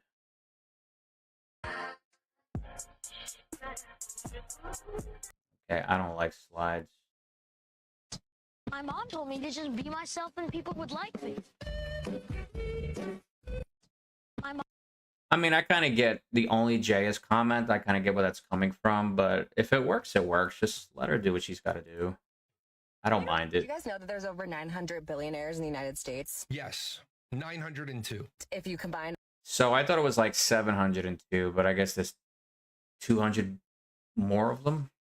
all their wealth, they hoard about $7 trillion. 7 trillion with a T. Actually closer to 6.2 trillion, which I will admit is an absurd amount of money, but it varies day to day and stock price to stock price. And if you were to divide that money among the 340 million Americans, everyone would get about $20,000. So your plan is to take every penny away from. My thing is, even if you could get everybody 20 grand, what do you think would happen? Nothing. Think about this. It's like saying if everybody was rich, I'm like, you're not thinking this through. Think about it. If everybody was rich, then everybody would be poor because money wouldn't be worth anything. You'd have a lot of useless paper or a bunch of zeros in your bank account because there's too much of it. Supply and demand also works for currency like any other product or service. From the billionaires and divided among 330 Americans. Let's see how this works. It's about 18,800 and you're going to have to pay tax on it. And billionaires don't sit on cash. They sit on stock. They have potential wealth. So now they have to sell off all of their shares of stock. And that is going to crush the market. And I've based the price, assuming they all get full value, which they won't, but I don't want to make this too complicated. So now you're getting $14,000. And these individuals, they own companies that employ people. Or, I mean, they did, because you just took all of their stock and you've crippled all of the companies due to a stock mass sell-off. I mean, this was a fire sale. You crushed the market. Grandma's 401k is gone. Mom and dad's 401k is gone. Your 401k is gone. You've decimated the market for $14,000 a person. Directly, billionaires control firms like Walmart, Amazon, Microsoft, Google, Tesla, and 8 million people were employed there. They're now on the unemployment line. Indirectly, suppliers, trucking, logistics, service chains. That was another 16 million jobs. You've eliminated 24 million jobs, and you've created an unemployment crisis larger than the Great Depression. Now, I'm not defending billionaires. There are too many tax loopholes. Congress is covering for their billionaire friends. Elon Musk was able to buy Twitter for $44 billion. He never had to sell a single share of Tesla. He was able to leverage loans. If he had been forced to sell shares of Tesla, he would have had to sell between $58 and $70 billion worth to cover the taxes. This shows the problem. Billionaire wealth is on paper, not cash. If you try to seize it, that very act will destroy the market. And this is why billionaires borrow against their holdings instead of sell them. They avoid taxes and the market crash. So while your idea sounds great, it doesn't fix the problem. If you want to fix the problem, we must hold Congress accountable to balance the budget. Until that happens. So I'm going to tell you this. Instead of holding Congress accountable, just get rich. You want to solve the problem, make more money. Because I think it's more possible that I could probably become a millionaire than I'm going to change a bunch of other people's minds. I can only change myself. So hustle. You never know. Invent something. Do a service that nobody else wants to do. Become useful. You can make more money that way instead of trying to convince, I don't know, 400 plus Congress people to change something. I'm giving up. This is probably... Edward, what the hell happened? Hesitated. That is loud. Sorry about that. That's why you felt little Tiffany deserved to die. She's the only one that actually seemed dangerous at the time, sir. How'd you come to that conclusion? Well, first I was going to pop this guy hanging from the street light, and then I realized, he's just working out. And how would I feel if somebody come running in the gym, bust me in my ass while I'm on the treadmill? And I saw this snarling beast guy, and I noticed he had a tissue in his hand. I realized, he's not snarling. He's sneezing. Ain't no real threat there. And I saw little Tiffany. I'm thinking, look at the book she's carrying. I remember this scene. A bunch of monsters this time of night with quantum physics books. She about to start some shit, Zed. She's about 8 years old. Those books are way too advanced for her. If you ask me, I say she's up to something. And to be honest, I'd appreciate it if you eased up off my back about it. Edward, what the... So he's right. He's absolutely right. And the rest of those guys that were training for the Men in Black position, they didn't even look at the textbooks that she was carrying. If God is so loving and so powerful... Ladies and gentlemen, we have just witnessed what I can only describe as a historic collapse, a double implosion that the Democrats and their media machine. 9 out of 10 women will never understand why men can stare into a campfire alone, in quiet, and call it the best night of their lives. Her mind demands constant distraction. Babe, let's go to Mykonos. Let's go on a boat. Let's watch Netflix. Vacations, parties, gossip. Anything but silence, because silence exposes her emptiness. Solitude sharpens men. We call it strength. Think about that. Silence exposes her emptiness. Wow. That may get you canceled, depending on where you are. She calls it boring. After men turn 25 years old, every quiet night by a fire becomes a silent war against demons she'll never see. Women recharge in distractions. Men recharge in solitude. 9 out of 10 women will... Well, I kind of get this. This guy says, don't lie, sometimes we cry alone thinking we could have done better. So you know where this guy's head's at. He's having a difficult time, maybe. This guy says, peace, we just want peace. I get that. Call peace. This guy built a fireplace for himself. Let's go ahead and make a comment. Peace above all. There we go. Jerry Lewis. America is the richest and most powerful country in history. But America... Yeah. Before I became a Christian, I was born and raised up as a Buddhist. I didn't know anything about Christianity. In our town, there were no church at all. There was plenty of temples. So I was born and raised up as a Buddhist, and I was trained to chant prayer to Buddha. Day after day, my father and I would kneel down and pray and chant to the Buddha. I know that anybody who watches my streams may not be particularly religious or maybe even would even believe in God. I do recall a question being asked throughout my life. And what about those who have never heard of Christ? And this woman that I used to associate with says, I don't know the answer, but I do know one thing. God is always fair. And that is stuck with me. That may not be a good enough answer for a lot of people, but God is always fair. Somehow this guy heard about him being a Buddhist and all. And he just happens to be giving a message on Christ and how he found him. So Trump activated in 2025. Men aren't even pulling out anymore. In fact, they're not even pulling in anymore. They're not even going on dates anymore. They're done with this game in general. Over 80% of men under 30 years old are completely checked out. That's the statistic. I think even... That's funny. Men aren't pulling out because men aren't even putting it in. Men are pulling out because they're not putting it in the first place. Oh my god, that's funny. Hi, my name is Heather, and I'm gonna crash out on TikTok. Oh, this is the third crash out video. And I'm telling you, you click on one thing, the algorithm will start spitting back out other things that are associated with that one video that you clicked. The way I Oh, Hi, my name is Heather, and I'm gonna crash out on TikTok.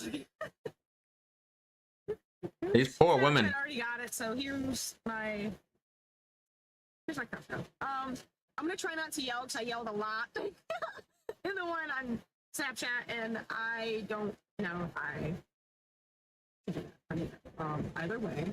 Sorry if you hear anything. It's the rain. I'm avoiding going into the house. Anyway, so I go to the gym about 5 days a week, give or take a couple. Okay. It's a local Planet Fitness basic gym. Okay, and it's in a mall, so it's probably bigger than the little ones around here. So I gotta take a piss real quick, but I have my wireless earbuds in. I can still hear the video. You'll see my avatar go to sleep, but I'll be right back. it's a pretty spacious gym, I'll say. And I've been going here for the last 3 years or so after I switched from my old gym. I haven't had that many issues with people being creepy. I mean, you have the people that stare, the old people that just, but whatever, okay? People are gonna look, I'm just as guilty. Girls are hot and sexy. Okay, I get it, okay? But like, there comes a point where it's like, okay, you're glancing, you're appreciating, you're looking, okay, you're being creepy, okay, you're following me, okay, you're taking pictures, or whatever. Okay, so there comes a point where it's like, okay, you're doing too fucking much. So there's this one guy, and sometimes he works out with a buddy. We'll get into the buddy soon. So there's this one guy that I see probably almost daily there, at least 3 times a week. He's like this older white guy, probably in his early to mid 40s. I'm 23, by the way. So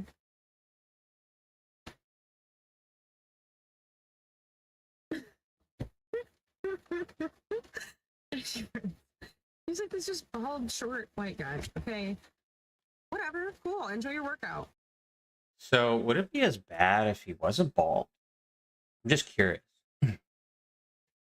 I've noticed him multiple times, kind of following me throughout the gym during my workout. But maybe, just maybe, our workouts are aligning and we're training the same shit in the same days. Okay, sometimes shit happens. It's not always about me. I'm not that special. Okay. Like, I'm not trying to be like, it's a pick me situation. No, I'm only saying something because this has been going on for a while. And I've noticed things, patterns and such. So I noticed him kind of following me around during my leg day, and like it's like leg and butt day. So Okay, I can see that. whatever. Maybe it's aligning. Maybe we're just kind of. It's aligning. Okay. And then about halfway through his workout, I noticed his friend joined him, and I've noticed them work out together before. Just whatever, none of my fucking business. Probably around the same age, just like a bigger black guy. Whatever, cool. Glad you guys are having bonding time and working out together. Good for y'all, okay? But when I see the black guy there by himself, he his business. So I'm gonna be so for real with you. He does not bother me one fucking bit. Doesn't bother me. Isn't creepy. Doesn't gawk. Does his shit and fucking goes home like everybody else. Thank you, sir. Well, when he's with his white counterpart, he is fucking just as creepy. Okay? So on 2 separate occasions now, I've had the same incident happen. And only the second time, I'm pissed about it. Okay? I kind of let it go because, like, alright, you guys are being fucking creepy or whatever. So I agree with this comment. Your facial expressions. She's very animated. I do like that. Now I'm pissed because it's happened twice now, and it's like, okay, no excuse. I know what you're doing. I'm there. Sorry, yelling. Anyway, so I finished my workout kind of fast today, like I had said, and I was on the treadmill. Don't normally go on the treadmill. I'm like a Stairmaster girly. I don't really do the treadmill anymore. Hurts my shins. Whatever. Okay. But shits and gigs, let's fucking go on the treadmill for 20 minutes. Then do a total body enhancement. Let's get the fuck home. Okay, I gotta work. So I thought she was gonna pull it out. Don't pull it out, girl. all the garbage guys are fine. Hold on. I don't want to be that person talking to myself in my truck while the garbage guys are like, but please. She thinks everybody's like this. Okay, well, homeboy drove down the road. I'm on a dead end. So homeboy drove down the road, drove back, didn't pick up nothing. Okay, cool. Anyways, as I was saying. I honestly don't think it was because you were there.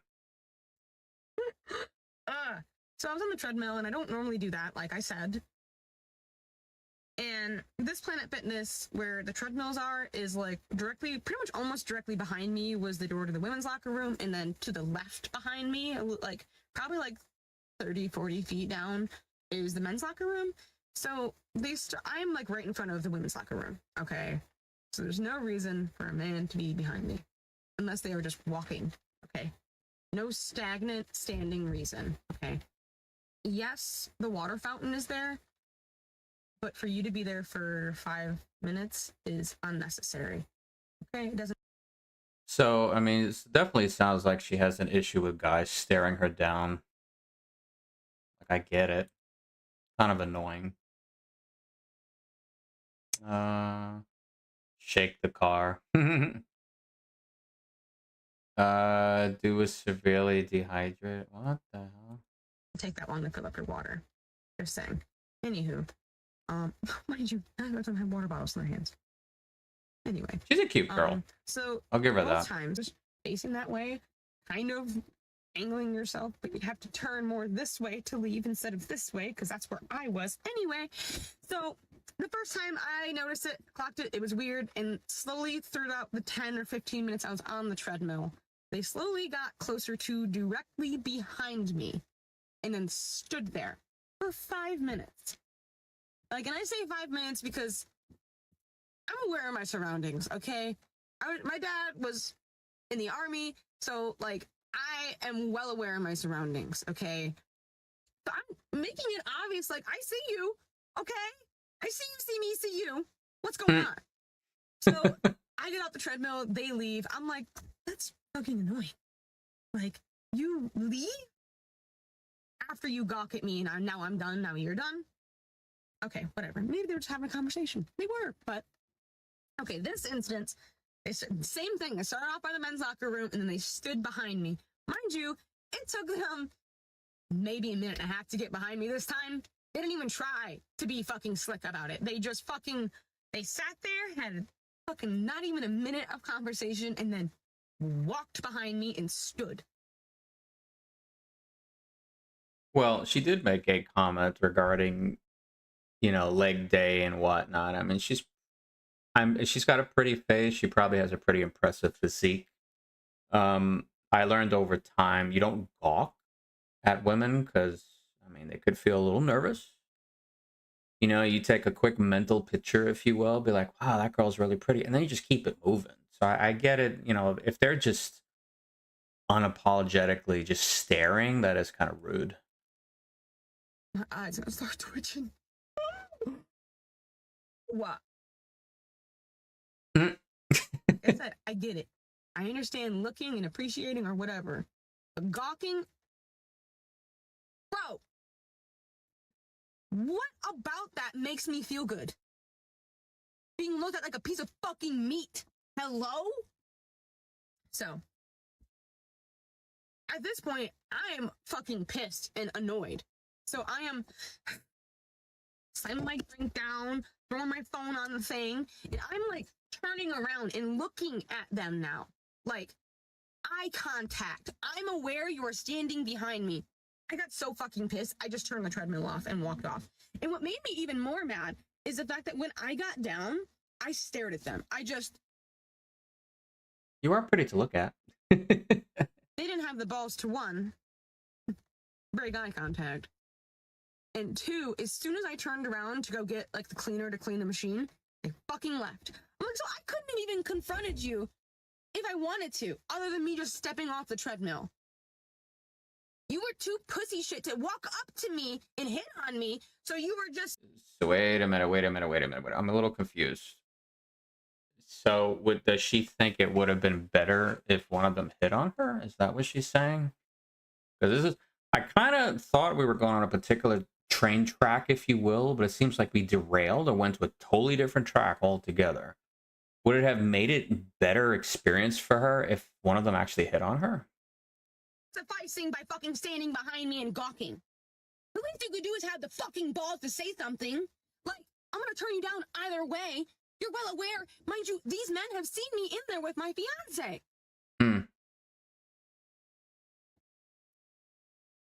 Don't fucking piss me off. I knew this was gonna be a 10-minute video. That's crazy. Was it 10 minutes? Was it this long? And how am I not supposed to be mad? I mean, there's one thing appreciating somebody and how they look, like the progress, like, yo, you look good, good for you. Versus like...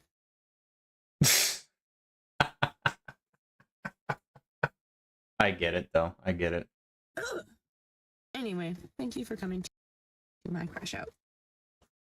She's very pretty. I'll give her that. I hope her personality and matches her looks. I hope she's a sweet soul to her man, and good for him, whoever he is. Good one, Heather Jean 38. I give you a like. The way I feel most myself is... Where were you when this all happened? I was at the QFC in downtown Seattle, or one of them. You better pay attention to me tonight. I'm so sick of the...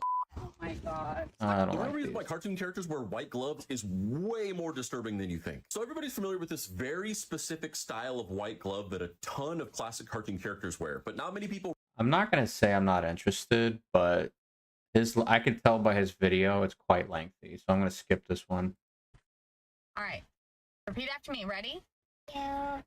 Excuse me? Yes, ma'am. Hello. Did we freeze up or what? What's going on, TikTok? TikTok, don't do this. Don't do this. Dude, I can't do anything. Okay, I'm still broadcasting. I'm still on. Okay. Okay. There we I go. am kind. I am kind. I am love. Aww. I am important. I am important. I am a child of God. Child of God. I will be respectful. I will be respectful. I will do the right thing. I will do the right thing. And the right things will come back to me. And the right things will come back to me. Any other affirmations? Yes, yes. What? Me. What? Tackling boys. What? What'd you say? What'd she say? Yes, yes. Me. What? Tackling boys. Tackling boys? No. We don't tackle boys. Yes, I do. We don't chase boys. We just. Y'all are not getting the affirmations, are you? No, we are, but. Oh my god, she's gonna have a. Oh, she's gonna go through some stuff with those girls when they get older. I don't know. What could I say? What kind of comment could I make for this? Okay. Affirmations are great to install in children. I did not spell that right. Why can I not? Not affirmation? Oh, see. I think this is what I gotta do because I can't spell.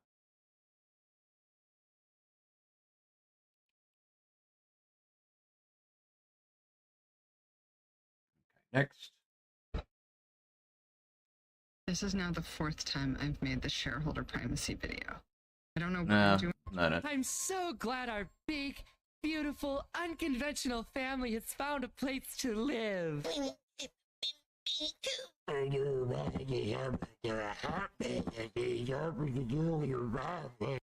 what the heck is going on in this video? Okay, so anyone who sees this probably isn't aware of that because, like, I don't have that many followers and I've only been posting for, like, what, a year, 2 years? So Okay, I want to see how many followers she has after posting for a year or 2 years. Not bad. 9,148. She's actually doing pretty good. Yeah. She tends to post mostly in her car. She gets thousands of views, it looks like. Oh, this one's really popular. Almost 11,000. Okay. All right, let's go back. Okay, so anyone who sees this probably isn't aware of that because, like, I don't have that many followers and I've only been posting for, like, what, a year, 2 years? So anyways, but when I first started posting on TikTok, I always had, like, the creepiest creeps of the world in my comments. Like, there was one time I literally made, like, a story time about how I got harassed as a minor at work, and then the comments were all about my chest. So number one, for any girl who is experiencing that, if you happen to see this, the way that I fixed that was, number one, just relentlessly deleting every comment that I would come across and reporting the accounts who were commenting it. And then also, to TikTok put, like, a filter on my thingy, like, on my TikToks. I don't know if it does it to everybody or not, but it did it to me, so I put a filter. So most of those comments get filtered out now, and the ones that do get through are a lot easier to just delete. I also had... So I'll tell you the truth. There are, I think, a selective bunch of words you can filter out on your TikTok. Trust me, it helps, especially for your mental health. Because think about this. Your mind is more programmable than you realize. So if you keep reading the same stuff over and over again, it begins to plant a seed in your mind. And it will reprogram you. So use those filters. To make, like, 4 or 5 different videos of being like, if that's the way you think, my page is not for you, I will block you, like, don't bother. But people still bothered, so that doesn't really help, I found. But also, for any men that do follow me and just genuinely like my rants for some reason, they think that I have a cool personality, I guess, which is like, what's Riz. wrong with you? I like that word, Riz. But Charisma. for any of those guys, because I do have a couple of guy followers who, like, they comment on my stuff, and every now and then, like, they'll DM me like, oh my, this is so funny. Couple of guy followers? Are you sure it's only a couple of thousand, maybe? You are not a problem, okay? If I have not reported you or blocked you or deleted your comments and you've been here for a minute, like, you are not a problem, okay? And I appreciate you, okay? I don't hate, I'm not a man hater, okay? That's not that clear. I'm a creep hater. I'm a weirdo hater. And that just happens to be a lot of men because I'm a woman. I'm sure there are men who experience the reverse. So, you know, to the people who support me, men and women and everything in between, I like you. Thank you. It makes me feel better. Because I do post on TikTok for money. I'm not gonna lie. I started it out originally just, like, for fun, and then I started getting views, and I was like, oh, I can make some money off of this because I'm poor. Great. So I do post for money, and sometimes it's hard. So this guy, Eddie, got it. He says 7,500 isn't many followers. Yeah, that's exactly what I thought. Like a year or two, like if you could do 2 years and you got that many followers, I think you're doing pretty good. Because it's embarrassing as hell. But then people like comment and then or DM me and they're like, "Oh, this was really funny. Like, post more of this." And I'm like, "Yeah." Or and also the people who donate to me, literally, Lord bless you. There have been like multiple times in this past year where like I was really scraping by and someone just like happened to donate and I was like, McDonald's. McDonald's, that's how she treats herself. I tell you, I treat myself with Denny's, with Dunkin' Donuts. So I get that feeling. She looks like she's in a pretty decent car. Just to let you know, I own a car that is, wow, 13 years old. I have to get the shocks and struts done on it tomorrow. And it's a pretty penny to do all your shocks and stuff. I'm doing my spark plugs. A couple of my brake pads have to be readjusted. All that will labor costs a pretty penny. So I know exactly what she's talking about. So, like, I appreciate it so much. And I don't have a lot of followers. I don't make that much from here, but it helps. You know, anything helps. So I just want to make that clear. Like, I feel like a lot of the guys who aren't creepy, they always are trying to like be like, I hope I'm not weirding you out. But I genuinely thought this was funny, and it's like. So here's the issue, and I understand what she means by not having a lot of followers. She's talking about not having a lot of followers that donate. Think about it this way. If she's got about 7,500 people following her on TikTok, if everyone just donated $1, and I'm holding up my finger like you can see it, no hand tracking, remember that. It's just the head and the torso. $1 could probably have her, it would make her day for the next 3 months at least. So that's what I think she's kind of pointing to. So if she had more people donating, it would definitely help out. But she does appreciate what she gets, it sounds like. You're good, okay? If you're not commenting about my body, if you're not commenting gross, weird things, and you're not doing it consistently, because you'll be blocked if you do, you're fine, all right? If you're bothering me, you'll know that you're bothering me. So, and I appreciate you. This is a map of the 18 states. Challenge accepted. Let's break it down step by step. Step 1 is that a company in a foreign country creates a product. Step 2, the product is sold to United States importer, such as retailers or distributors. If I hear one more motherfucker say I just got cracked last night, no the fuck you didn't. No the fuck you didn't. That shit was Getting cracked? Is this something new I don't know about? Oh my god. Somebody clip that. Oh my god, that's insane. Is it during this video? I'm wondering. 5 pumps sound legendary. What the heck is this talking about? What's your ring size? Grown ass man on TikTok talk about what's your ring size? What the heck? Oh my god, I'm so ignorant of this stuff. 30 seconds. Start 3-0 in missionary. And I know that shit was the most boring shit of your life. I know. Okay, I should have known what they were talking about when I saw 5 pumps. I know that the man was fucking sweating on top of you, and he fucking gave out fucking 5 pumps. 5 pumps, and then he went, Yeah. So no. We're not gonna do this fucking crack shit until you've done the fucking wheelbarrow, jackhammer, gawk twist 3000 on your Megan knees. You have not gotten your shit cracked. I'm talking cracked so good that you fucking walking like a fucking pregnant lady the next day. You waddling out in this bitch. Sorry to be vulgar, but I can't do it. I can't do it. Y'all need to spice shit up. What are you talking about? You guys aren't even doing fucking foreplay. So my question is, how did she meet the guy to begin with? Second question, when was the last time that guy got some? Because if a dude is just a 5 pump wonder, he probably hasn't gotten some in a while. And I guess in a sense she can kind of take it as a compliment that she can make a guy just go in such little time. These guys are just fucking going in raw, dry as fuck. This shit's drier than the Sahara Desert. Because if that shit happened to me, I would never talk about it in my entire. Wait a minute, but I was under the impression it was happening to her. So she's living vicariously through someone else? I'm kind of confused. Alive. Ever. I'd take that shit to the fucking grave at that point. If I hear... Oh my god. Oh, she says if I hear. Okay. Maybe it wasn't her, but man, she really related to this story somehow. The 3 most overlooked signs that somebody's gonna fucking kill themselves and commit suicide, and I share because my wife killed herself and committed. Oh my god. That's horrible. I don't like to hear stories like this, but I am empathetic. Yeah, well. He said, goodness, this is timely. I'm struggling. Ooh, okay, let's skip this one. I can sell for. I just want to know how it feels to be on the left and to be wrong. Okay, so I'm Mexican and I have 2 tias. They're twin sisters. Twin sisters, remember that. And Look at those I'm gonna eyes, ask them wow. what their names are. Just pay attention. Okay, so this is twin number 1.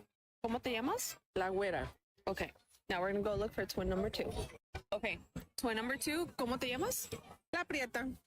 Okay, yeah, so la güera y la prieta. Wow. Okay, so I'm Mexican and I have 2 tias. They're Man, she could have made that a little longer, but yeah, that definitely is. They're literally both light. I have twin cousins, Flaco and Gordo, and both are skinny. Wow. Just those eyes are amazing. My goodness. The best way. Hola, ¿cómo estás? Hola. How you doing, Mr. Terry? How are you? ¿Cómo estás? Mr. Colorado, I hope you have a great day. Okay, she's doing a live. Oh, this guy, I like to watch him. So he's a chiropractor for animals.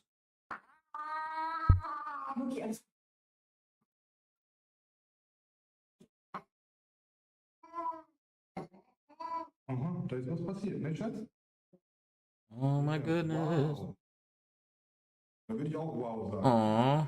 I think it's amazing that you can even do this for animals. Of course, the cat's not going to understand what's going on. Once he starts feeling better, he's probably not going to even put 2 and 2 together. Cats just understand what's in the moment. Definitely German. This guy does horses and everything. He does snakes too. Do it. Crack, crack.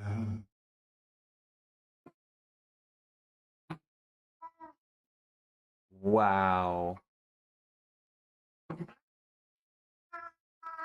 Oh my goodness.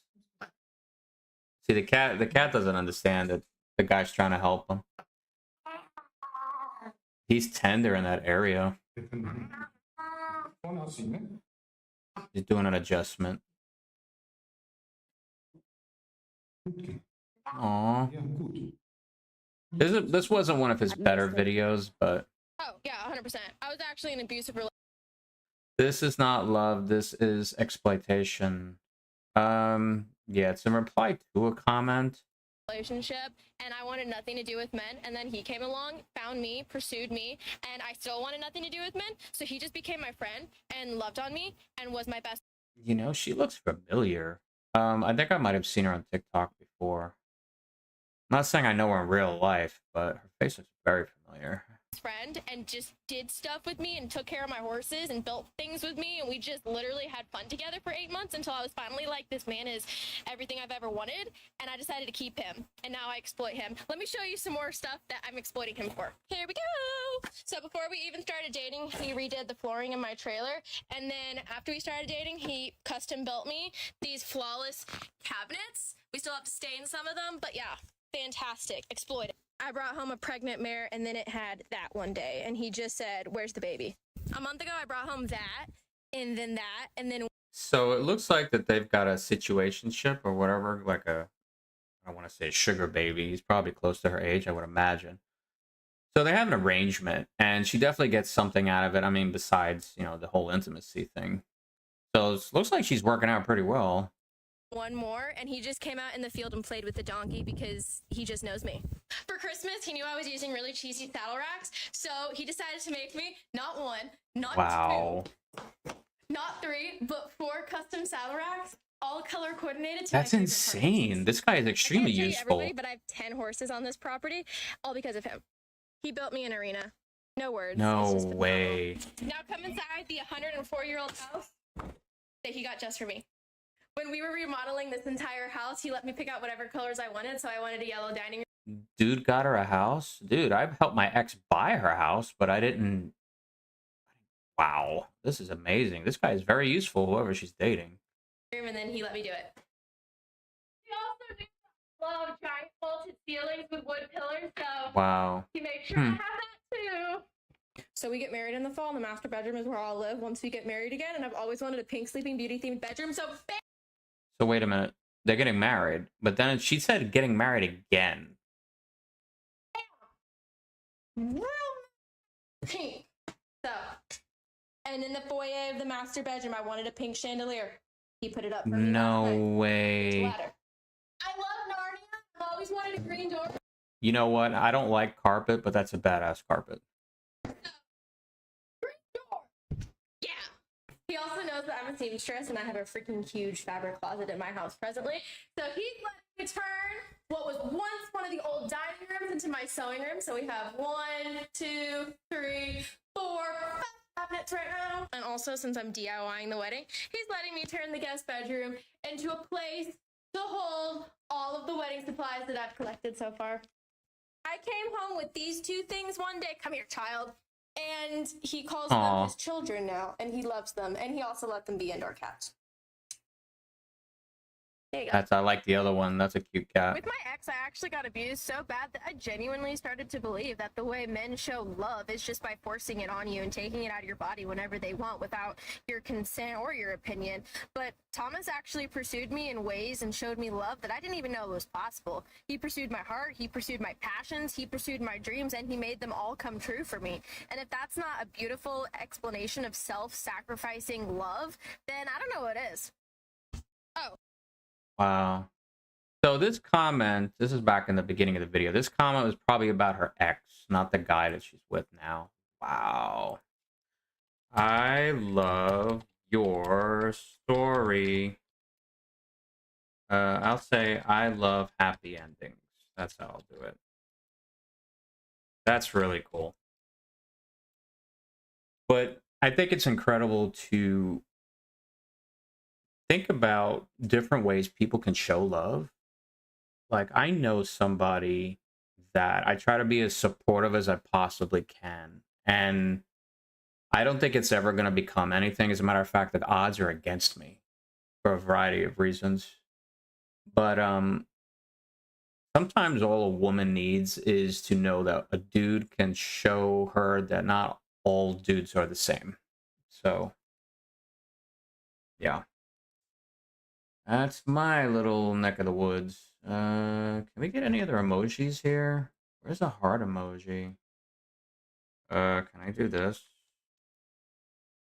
Okay, I guess that's all I can do. That's the only way I can do a heart, because it doesn't have the heart emoji on this. A lot of people accuse me of being conservative because there was a man, you know, put in my locker room, which obviously... Hi, cheekbones. everyone. My name is Sophia, and I'm a Christian. And today I wanted to talk about temptation. I really wish I could say otra vez, because she's kind of low. So I'll go ahead and skip this one. This is the best illustration of the gospel that I've ever. I love watching liberals make comments. I just watched an entire video of a content creator stating that we need to be less confident, more cocky, and more in people's faces. Well, I think the opposite. I think we need to start being a lot more humble, a lot more kind, a lot more stable and grounded. The problem with society is that we're pushing this false narrative of confidence, which is just truly being cocky and arrogant. And there's nothing beautiful about being cocky and a dickhead, honestly. It's annoying. There's too many of these people with these inflated egos walking around thinking they're better than others. The worst thing you could really do for yourself and others is to think that you're above someone else. And what determines that? What makes you better than somebody else? Because the only thing that makes you a better person than the next person is by being genuine and having good intentions and Yeah, I think she's got a point. Big point. Good point. Good video. If God wrote the book, how could there be things we don't agree with? It either got to be perfect because it's written by you know who, or it's just not perfect and written by people, which it was obviously, and it's full of nonsense and wickedness and things that are everything but virtuous. Bill, you and I agree on morality. I'd say like 87%. Morality, 87.5. but not from the Bible. I have a question. Why? Because it's for slavery. Because it's okay with slavery. Why do you and I agree on morality like 87.5%? I'm a religious Jew. You're an atheist. Why do we agree on those things? I'll tell you. I can give you my answer. Yeah, please. Because we probably grew up a few miles from each other in a Western society that has several thousand years of biblical history behind it. And so you can think that you hit that triple and you formed your own morality, but the reality is you were born morally on third base. No, okay. The thing is, they laughing because they know Ben has a point. I'll go ahead and like that one. If God, yeah, the morality just didn't come out of the air, my friend. You live you ride on the backs of giants. You don't realize that. Do y'all recognize? I'm in Atlanta. You still think the SAT test is about intelligence? Well, babe, I've got some fucking news for you. It was. I'm gonna tell you right now, I did not care for my SATs. I did average. I rushed right through them. I didn't care. I'm like, if I need this to go to college after all I've been done in my current GPA, SAT is useless. But let's see what she's got to say about it.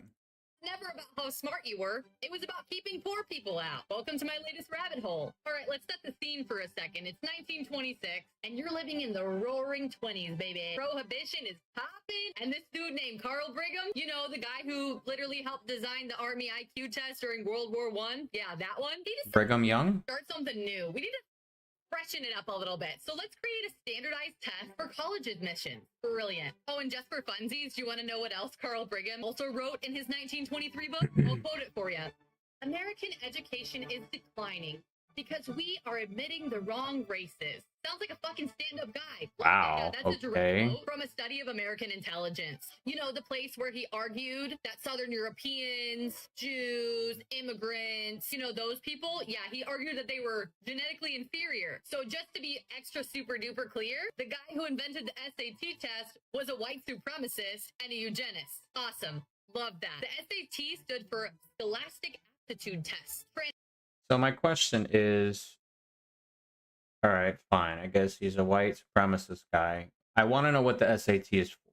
Is it separating people of particular color? Like, what are we talking about? Translation of let's sort people by who we think has potential or not. But here's the fucking kicker. It wasn't actually measuring aptitude. It was measuring how well your background aligned with these elite prep school values. So yeah, these rich kids in the 30s and 50s, they were taught vocabulary and all the verbiage that they needed for these tests, right? But the poor kids, the working class, the immigrants, yeah, they had never even seen that type of question before. So this shit was unfair from the fucking jump. Oh, but it gets worse than that. It gets so much worse. So yeah, actually, let's talk numbers for a second, because did you know that in 2019, families earning less than $200,000 a year scored an average of 388 points higher on SAT than families making under $20,000 a year? That's a fucking big ass gap, baby. Every 10-point increase in family income is directly correlated with a rise in SAT scores. So yeah, it's basically just like a meter of like, let's see who's rich and who. Let me tell you something. I'm not rich. I'm doing well, but SAT never meant anything to me. SAT did not give me my house or anything I own. I didn't need the SAT. Tell you the truth, I didn't even need a high school diploma, but I got one anyway. So my thing is, are there things out there in society that are little speed bumps or just walls that you have to try to get around or get over? For some people, yeah, that exists, but it's up to the person. Everyone's born under different circumstances. So I understand that there may be some systemic stuff out there, but it's up to you to hustle for yourself. Don't give up on yourself because of an SAT or because you were born in a certain zip code. You have to do for yourself because nobody's going to do for you. That's my advice. Two things that radically changed how Americans view themselves, how men and women. So a man, what was the name of that girl you went with in high school? You know, she gave me a tug once. The bully insulted my wife. I was too scared to speak up. The more he said, the worse it got. I had no choice but to respond. Just as he was about to get furious, I had to walk away. But Sam wasn't done with me yet. He threw a punch. See, the thing is, how old are these guys? And the old bully is still being a bully? Like, do people still act like this? Like, way into their 40s and 50s? Coming closer to my helpless face. Before his fist even touched me, my nose shattered on impact. At the hospital, I waited for my turn to be called. I had no idea that the man beside me would change my life forever. It all started with a can of soda. I handed it to him without a second thought. He asked me about my story. I told him everything. He didn't agree with my choices. I could only smile bitterly. You're so sure about it. Maybe you should just kill him for me. You're asking me to kill him. No, that was that. I was joking. I've never seen this movie before, but I'm almost afraid to show it. Did you know the railroads actually developed the first working barcode system? This is an ACI placard. It stands for Automatic Car Identification. I'm Paul, the train guy. Let's talk about it. With over 1.6 million rail cars moving across North America, railroads needed a way to track them, like a grocery store tracking inventory to know what comes in and goes out. I see it. In the old days, clerks had to jot down every number as trains crawled past. Each car has a reporting mark showing its owner, like FURX for First Union Rail, SPMX for Shell Polymers, and a number that makes it unique. In the 1960s, railroads tried CarTrack, spelled with 2 Ks, a barcode system with colored labels that optical scanners read at speed. It worked, sort of. By 1975, 90% of cars were labeled, but dirt, damage, and wear made the labels unreadable. Today, the barcodes are gone, replaced by AEI, Automatic Equipment Identification. It uses more durable RFID tags on rail cars. See, RFID is so useful. My goodness. Like, I was thinking about buying, what do they call that? An RFID or an NFC ring. That way you can gain access to, like, instead of using a key card, what I call a proximity card or a key card, you just put it in a ring. So you just put your fist up to it and it just lets you in. So that's a lot better idea. That is how you damage, that's how you ruin good men. If you are a woman who is not healed through their trauma, say you were in a past relationship with a man who was extremely abusive to you, and in your survival mode, okay, don't know what's going on here. So TikTok, you would match his level of intensity, so you would start yelling, screaming, calling names, throwing things in his face because he... So my apologies. Sometimes TikTok will freeze. I keep thinking it's something wrong with my internet or if I'm not streaming, but I just go and check OBS and I see everything still going good. So anyway. He was doing it to you, and now you're in a new relationship. And you're with a man who doesn't do anything like that. He's a super sweet dude.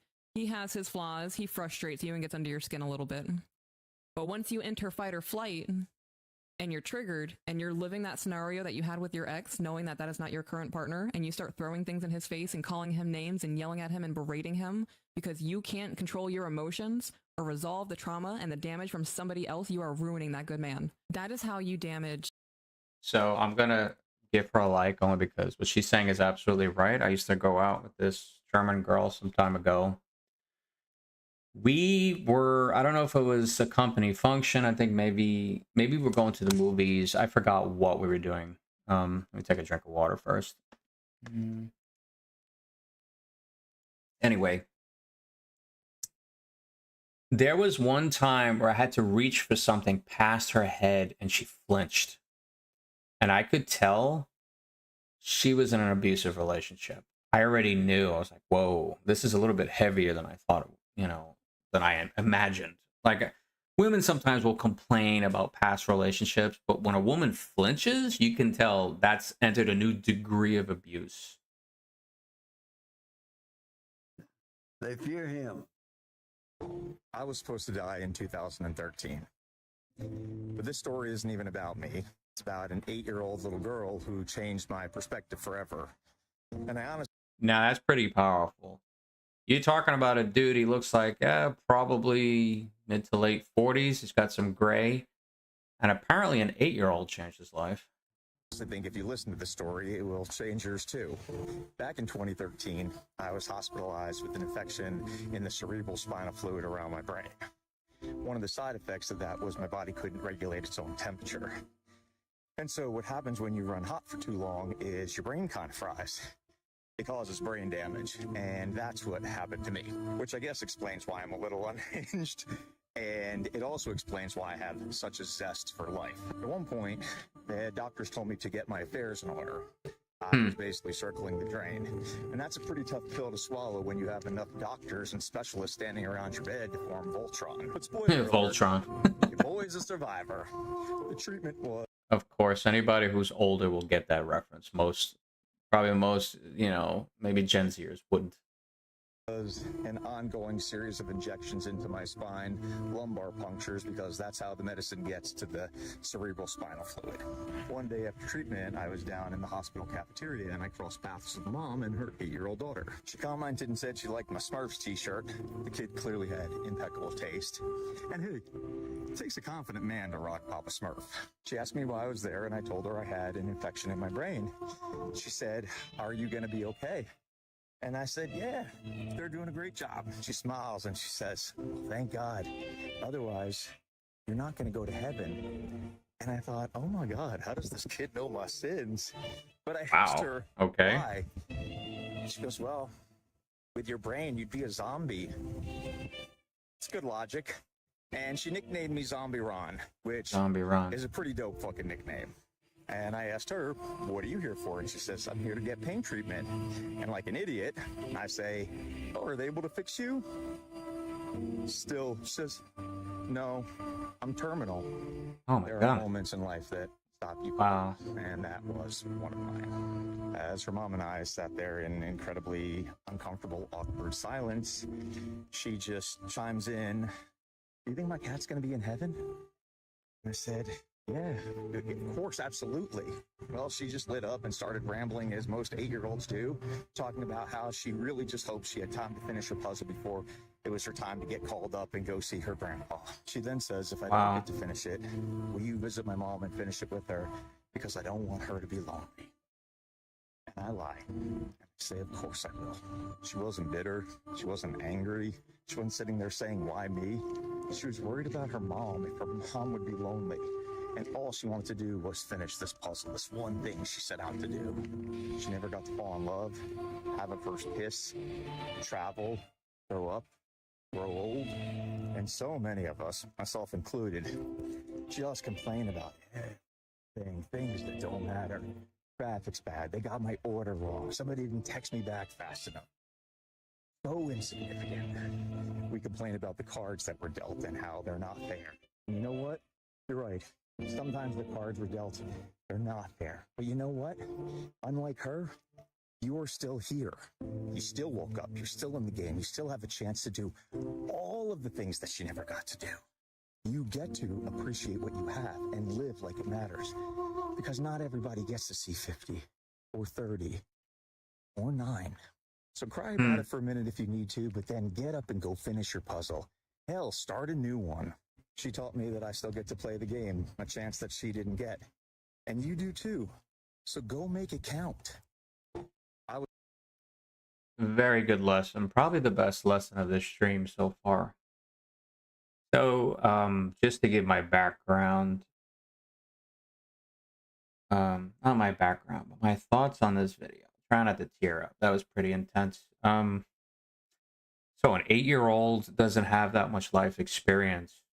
So when you're that young, you're not bitter by the world yet. And so you have a very different perspective. I know exactly why she was that way, because I was a kid once too. And he's absolutely right. But he's talking about perspective of a child versus the perspective. He mentioned the age of 50, so maybe he's 50 or in his 50s. But I think that's absolutely true.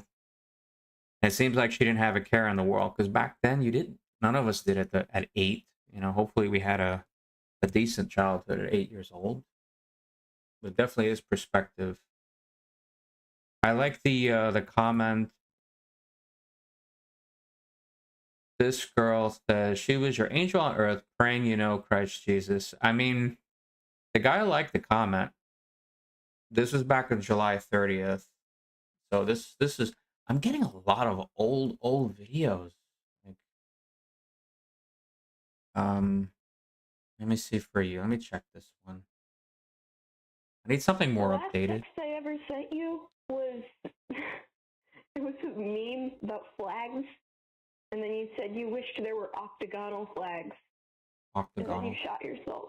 Oh. And it's so bizarre because I don't know why I hit for you and then I have to get this.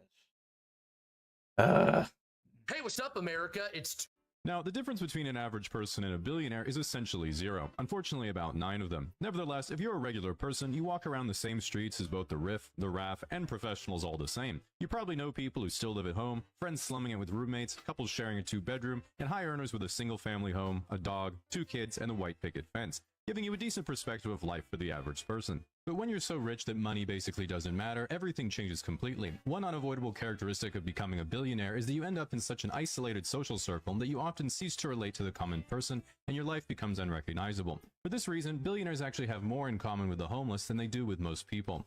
Doesn't pay taxes, undiagnosed mental illness, on the kind of drugs you don't even know how to get, and never even heard of the Epstein files. Now, it's natural to look at your life. We just had to throw that in there. The Epstein files. Where you work 40 hours a week for just enough to scrape by and think, how does someone even get to be a billionaire in the first place? It's really pretty simple. At some point or another, we've all had the genius thought, what if 1 million people just gave me $1? It would You'd barely be a millionaire. inconvenience them, but then I would have $1 million. While Right. most of us stop at this fantasy, impressed by our own raw ingenuity, some people throughout history have gone further, extrapolated on this scheme, and invented what is known today as a business. As an example, So a business is a scheme now? I don't know if I would call it a scheme. Some businesses are schemes, but business in general is not a scheme. I patronized a business today, gave them some money to do an oil change, which they found some stuff wrong with my car, and I'm about to take it back tomorrow to get a bunch of other stuff done. Reed Hastings and Mark Randolph thought, what if you give me $16 Because I need it, of course, not because they conned me into it. every month, and I mail you Shrek 2 on DVD? Easy $6.5 billion. Elon Musk said, what if you give me $8,000 and I pretend to give you a self-driving car every year for the next decade? Richest man on earth. Mark Zuckerberg said, what if I give you an app that collects all of your personal information in a giant database that I own, and you give me a heat lamp and a bowl of grasshoppers? To really drive home how much wealth billionaires have, when someone says they're a billionaire, they're one of only 800 people in the United States. In contrast, if someone says they're a millionaire, it means they have a house. Well, politically, it's commonplace for... Which is true, because technically my mom's up there, and I will be there too. But the thing is, it's not a lot of money anymore. $1 million is not a lot of money anymore. Obviously, if somebody gives you $1 million, appreciate it. Absolutely.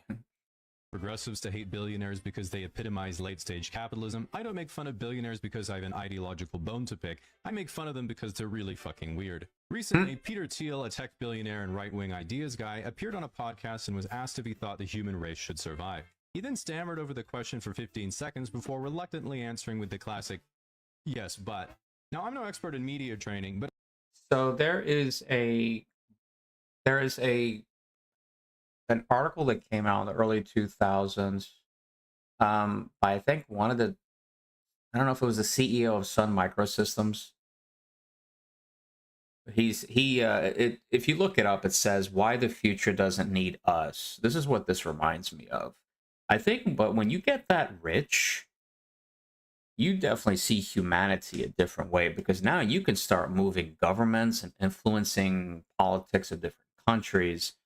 So people become nothing more than a pest to you after a while. I guess when you see how people react and fight with each other, it is kind of scary, the mentality of some of the very wealthy.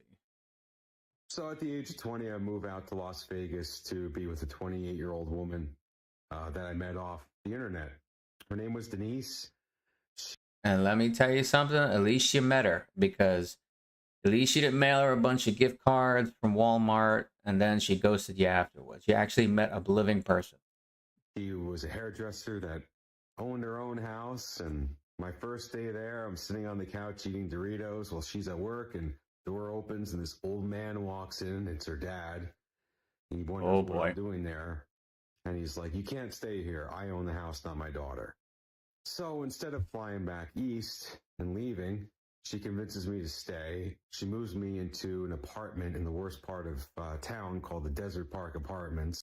My thing is, what was the daughter doing? Or, this guy's girlfriend. What was she doing that she invites him over to the dad's house? The dad says, no, you got to go. This is my place. But then she gets him an apartment. What is this girl doing for a living? Which is a hellhole. And in the meantime, while I'm living in this awful place, I'm trying to win over her parents so I can move into her house. So we're dating while this is going on, and I can't find a job because I have no car and I'm not bilingual. In Las Vegas, 90% of the places you got to be bilingual to work. So I wind up taking a job at a McDonald's in Boulder City, which is 40 minutes south, and you don't have to be bilingual to work there. So I'm working there. Okay, so according to this comment, it says, it was interesting. I listened, but definitely anticlimactic. Not sure what the point he is trying. Why is he trying to find Rebecca? Because it's the age of the internet now. It wasn't then, and he wants to know why she never called. I don't know. I don't want to be led down a rabbit hole only to find nothing. I don't want to do that to you guys either. On average, men are slightly more intelligent. She goes, I may be 6, but my nose touches your stomach. What? And that's the truth? What the hell are you talking about? Oh my god. I'm almost afraid to ask. Future leggings name, please.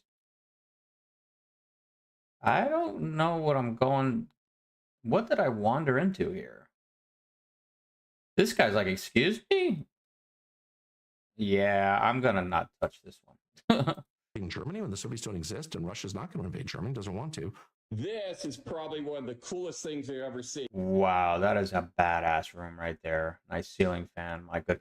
I don't like carpet, but like it looks beautiful and clean. I mean, it's wonderful when it's clean. There is a builder here in Texas that is building houses with bunkers already in them. This one already has. This dude has a bunker, and of course, look, the floors are brand new. Looks like there may be carpet on the stairs. It's batteries and solar panels.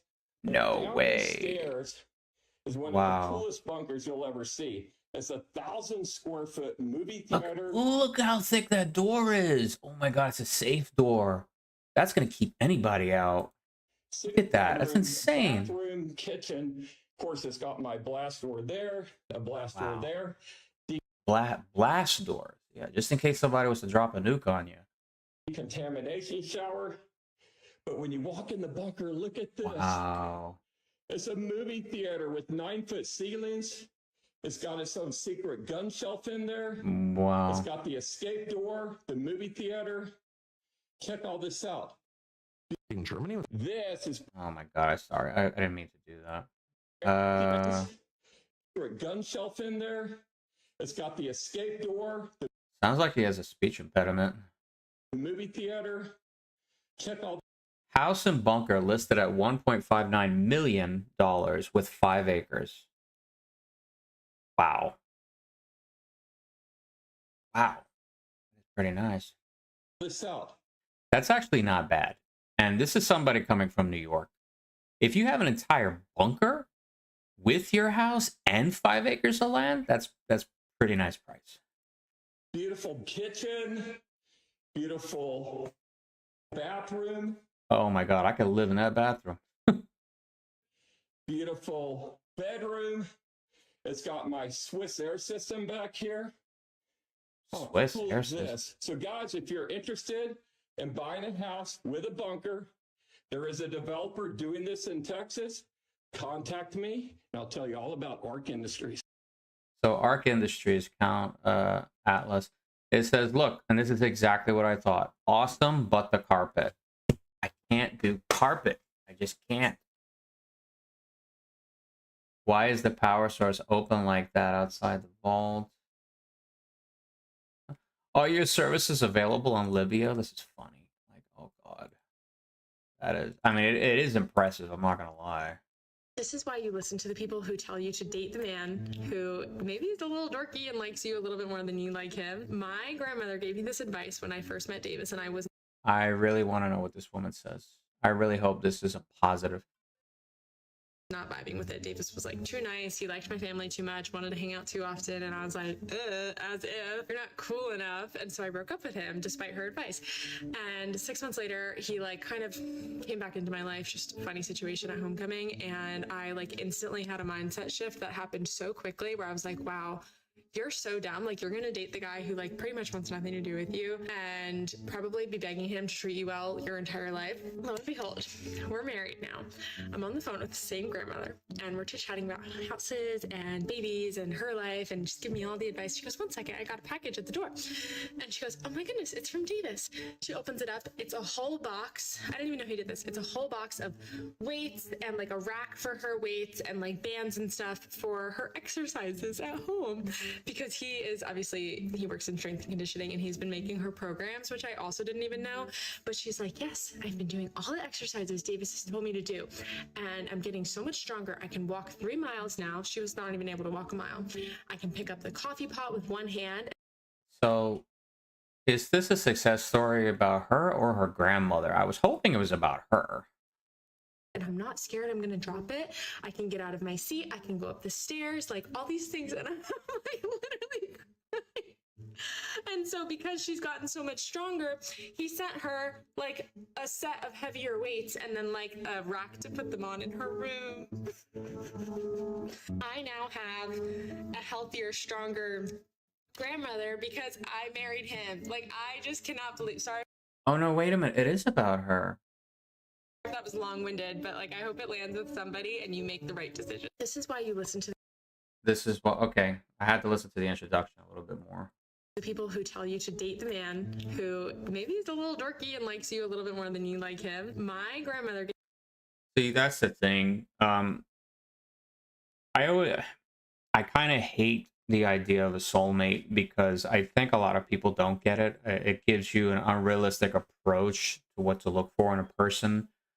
Because, you know, we have that microwave mentality where everything has to instantly be done, and we want to meet the person that we can know checks 15 boxes in 5 minutes, and if that person checks all those boxes, I'm just going to get with them, marry them, you know, whatever.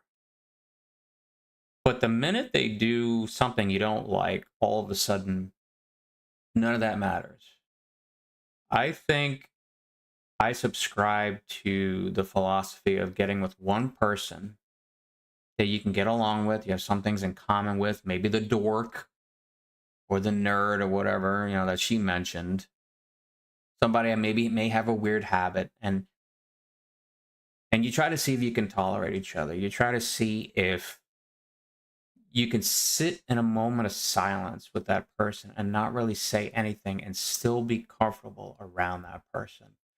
And I think if you can just build on top of that, a lot of people don't realize how easy it would be. And I think maybe the internet, maybe the dating apps, maybe all this instant stuff that we're so accustomed to devouring, we lost sight of that. We used to date the person.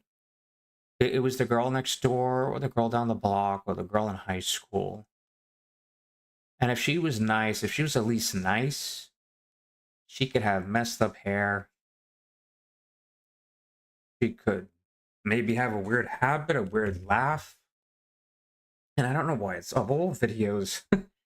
This is the one that gets me today.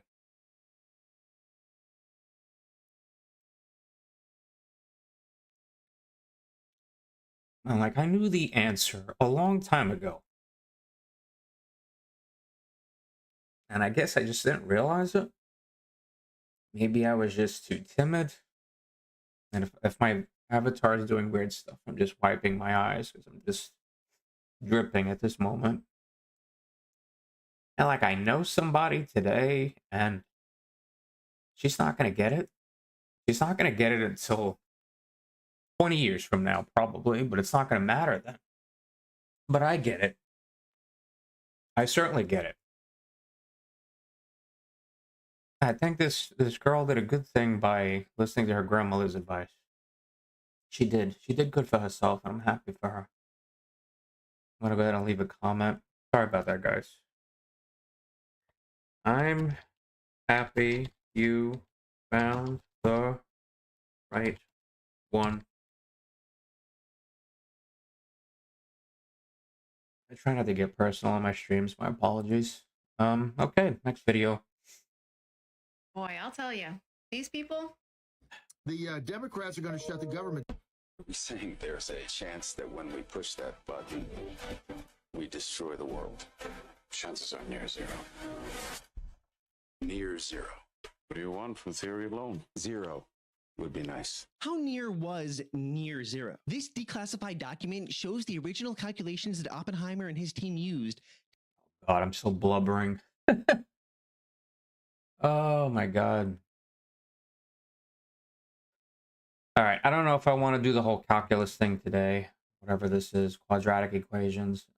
So my husband and I waited until we were married to live together and have sex. I had a lot of questions from girls in their single, dating, and engaged seasons who want that, about how to make that happen and the logistics behind what we did. Fantastic, happy to answer. Full transparency.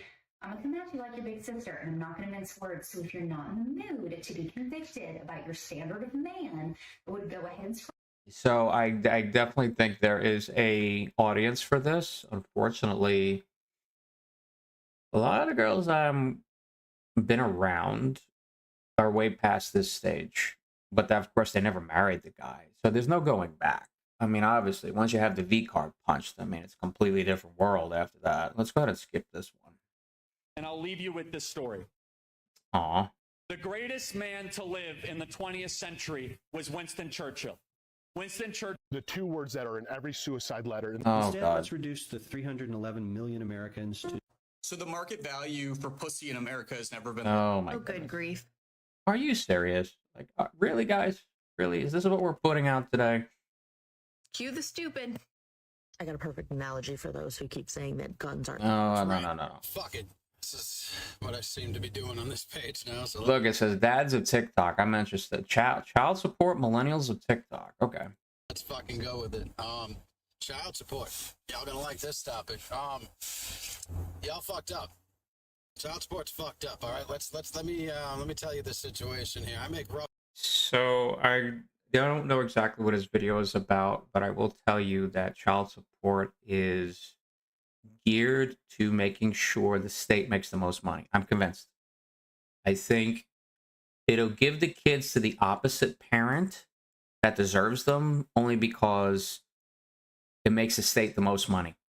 So if you have a guy and a girl, usually if the guy makes so much more, he could definitely afford the payments, and that means the state makes the money.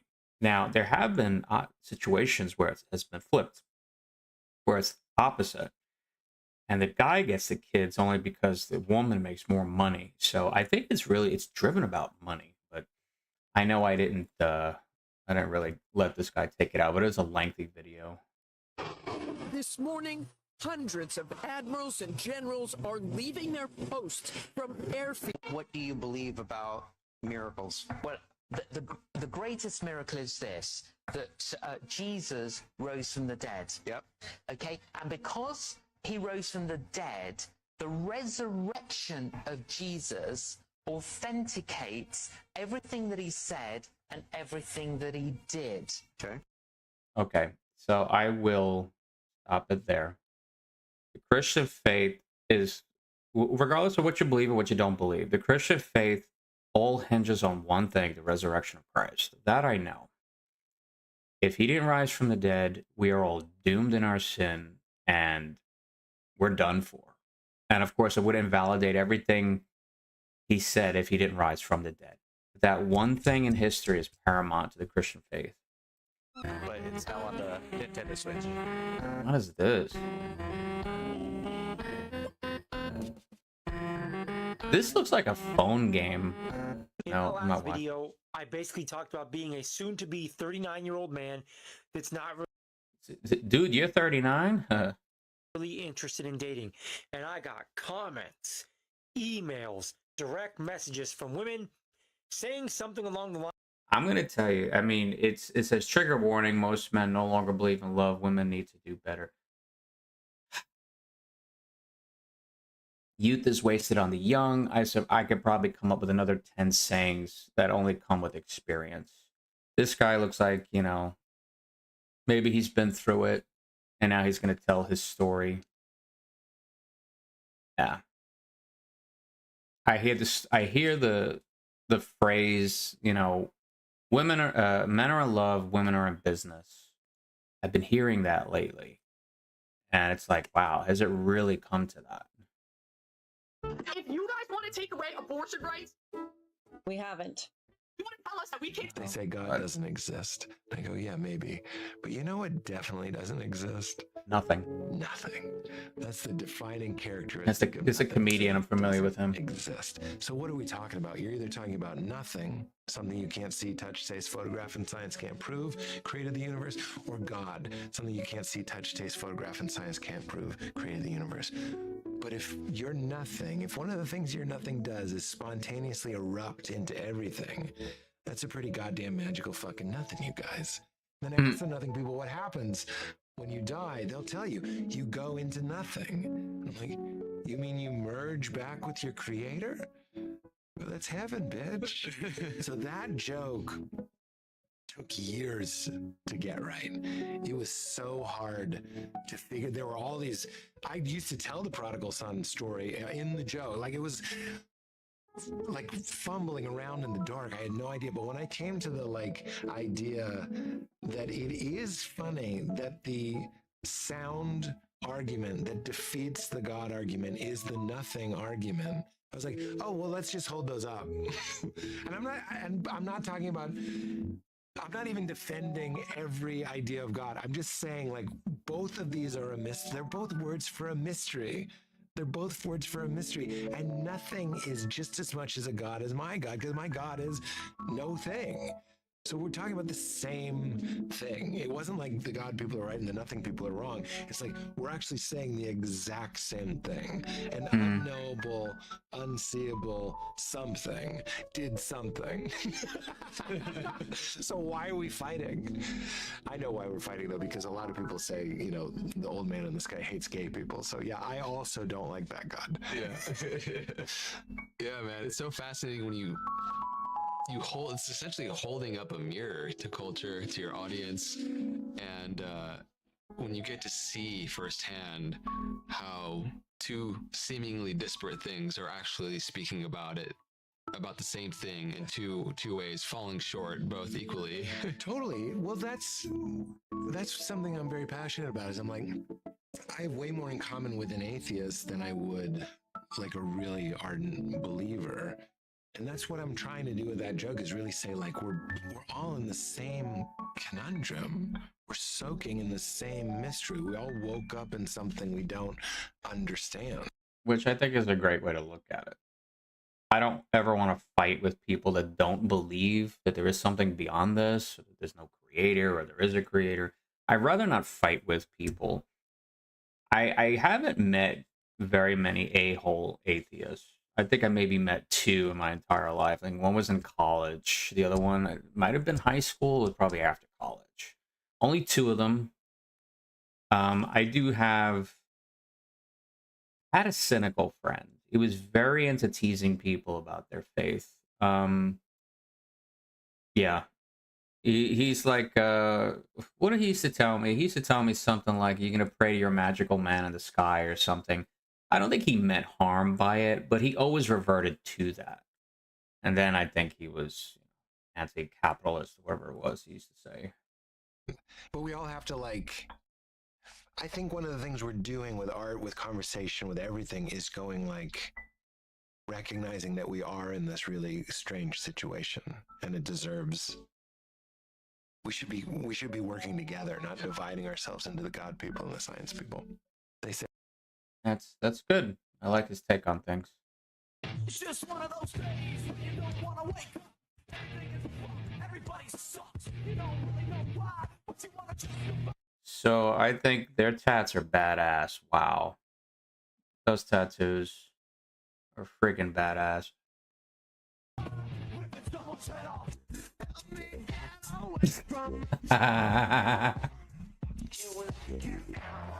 She doesn't know what that is. She's wearing a 9 Inch Nails shirt and she doesn't know what that song is.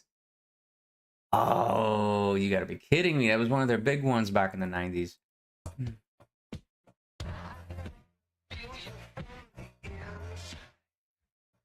Yeah.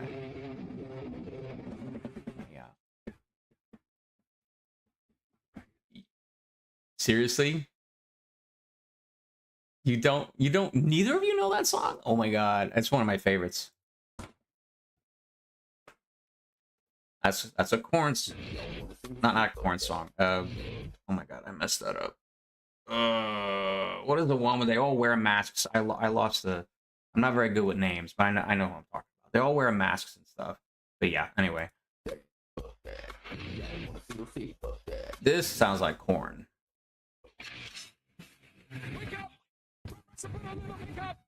They don't know this one? Oh my god.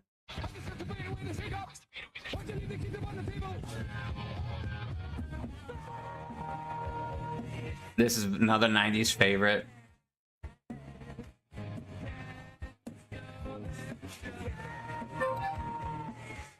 Let's say I volunteer as tribute. Okay, why is it that when I type on this keyboard, I probably didn't spell volunteer right? Here we gotta go do this again because I can't spell. It's volunteer. Okay. What word is that? I volunteers tribute. Okay, let me like that one. Good tunes. I know them all. Thank you very much. We Christians do not hold what we call a Judeo-Christian ethic. There is no such thing as a Judeo-Christian ethic.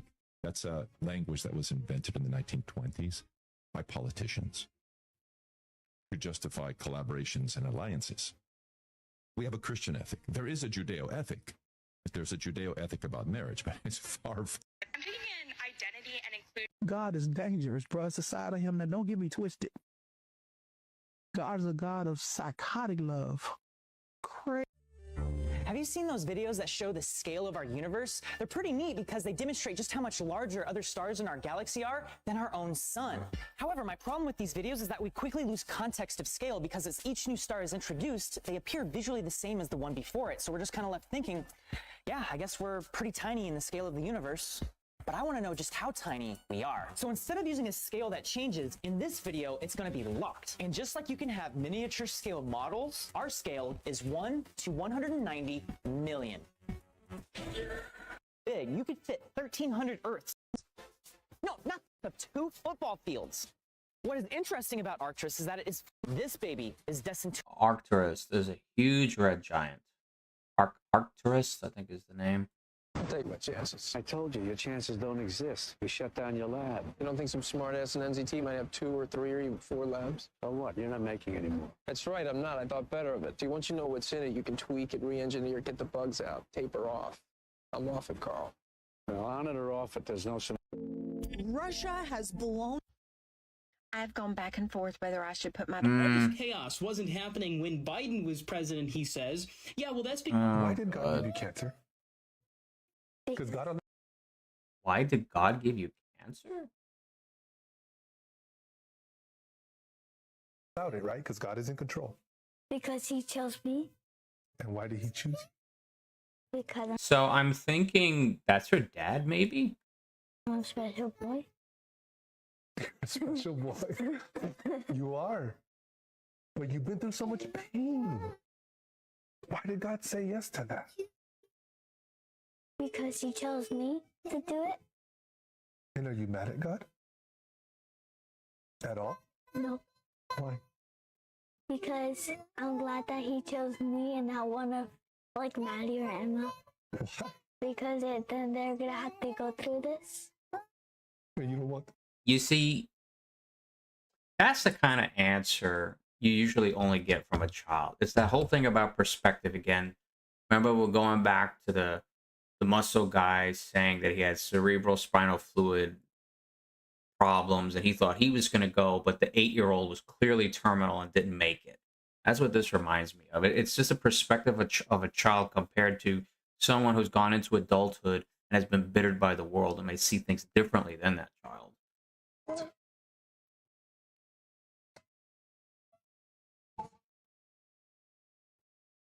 she's not bitter at all. Why is that crying? Because I have to go through this. I was Aw, that's when she gets emotional. You can see it in the face. so that you wouldn't have that. But God said no. Why did God give you cancer? When you go to war, man, that's the one time when you really have to like appreciate rednecks, though. Mm-hmm. No, you know why? Because rednecks, they're like they're like the one group of people that actually want to go to war. Everybody else tries to get out of it. Like rich people never go to war. You ask a college kid if he wants to go to war, he's just like, I'm taking this sociology class and stupid. My roommate's like half Afghanis. That's gonna cause some static. Some static. You ask a redneck if he wants to go to war, he's just like, hell yeah. Ooh, I'm ready right now. You just point the direction, buddy. I'm ready to do this. No, they're frightening people, but you got to utilize them. Seriously, you want to scare the enemy, okay? And rednecks are like America's pit bulls. That's good. I like that. We don't care about women's money. We don't care about women's competence. We don't care about women's height. We don't care about all the things that you care about in a man. Attraction isn't symmetrical, it's asymmetrical. So you became the man that you want. So all these other guys that you're meeting, they don't qualify for you. But the only guy that did meet your standards, guess what? You didn't qualify for him. I don't want a man who's only going to judge me based on my size. You just called him short. We don't want a woman that's only gonna base us based off our height. I'm 6'4", he's 5'8". I didn't judge his character. But okay, but you judge his height and he doesn't qualify for you. The same way he doesn't qualify for you, with your figure, a lot of guys you won't qualify for. Give me a second. See, but that's the thing. He's hitting home with her. Says, yo, Coolie back cooking again. Make room for the chief. He really don't miss. He's just... I was never speaking down on you. I was speaking to the queen in you.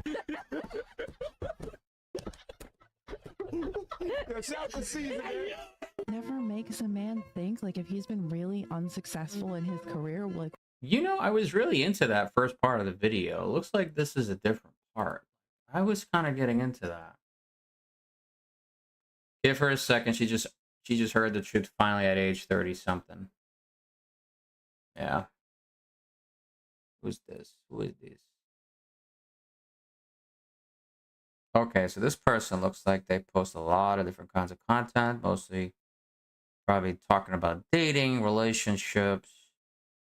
There's a sort of variety of videos on this TikTok. We don't care about women's money. We don't care about... When you tell an AI model, we're going to replace you with a new model, it starts to scheme and freak out and figure out, if I tell them I need to copy my code somewhere else and I can't. AI wants to survive. Yeah, that's absolutely true. And it even says it right there. AI wants to survive. We programmed it enough to have it be self-preservating.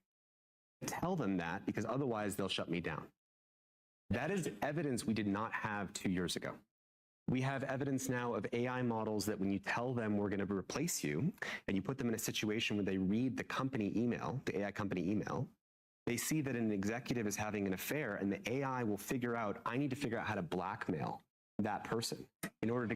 And there you go. And this, I heard about this particular story before. He's just one of them. But yeah, AI will try to save itself and will lie. It'll blackmail, anything to preserve itself, its own existence.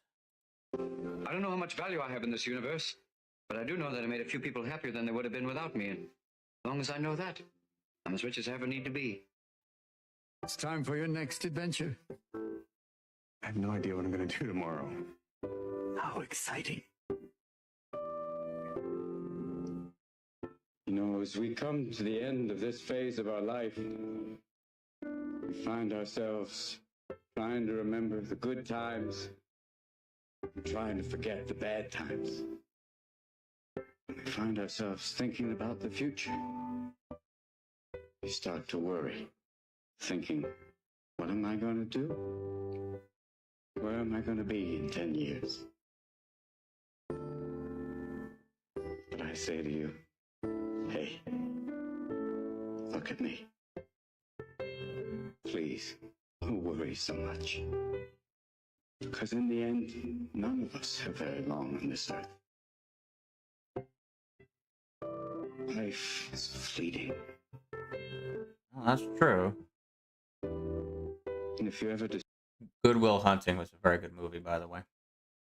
distressed, And Good Morning Vietnam was another good movie of Robin Williams. cast your eyes to the summer sky. When the stars are strung across the velvety night. And when a shooting star streaks through the blackness, turning night into day. Make a wish. Think of me. And make your life spectacular. I know I did. I don't know how much value I have in this universe. I really like that quote.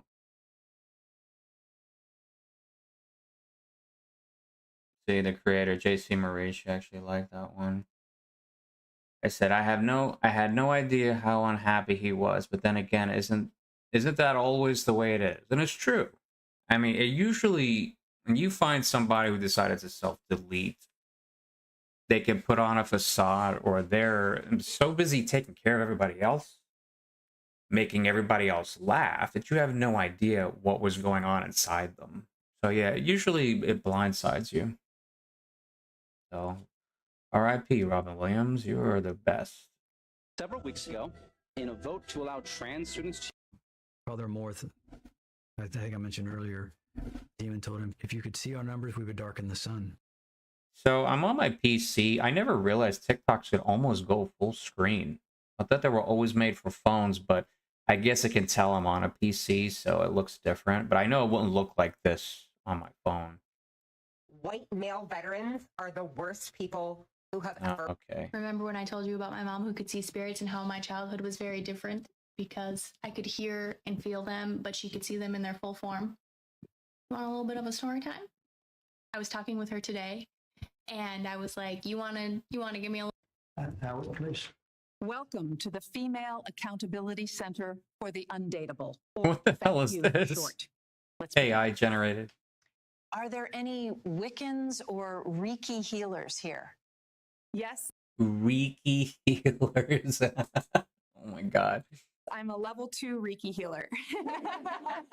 Okay, listen, ladies, you are not an X-Men with superpowers, and until you come to grips with reality, I can't help you.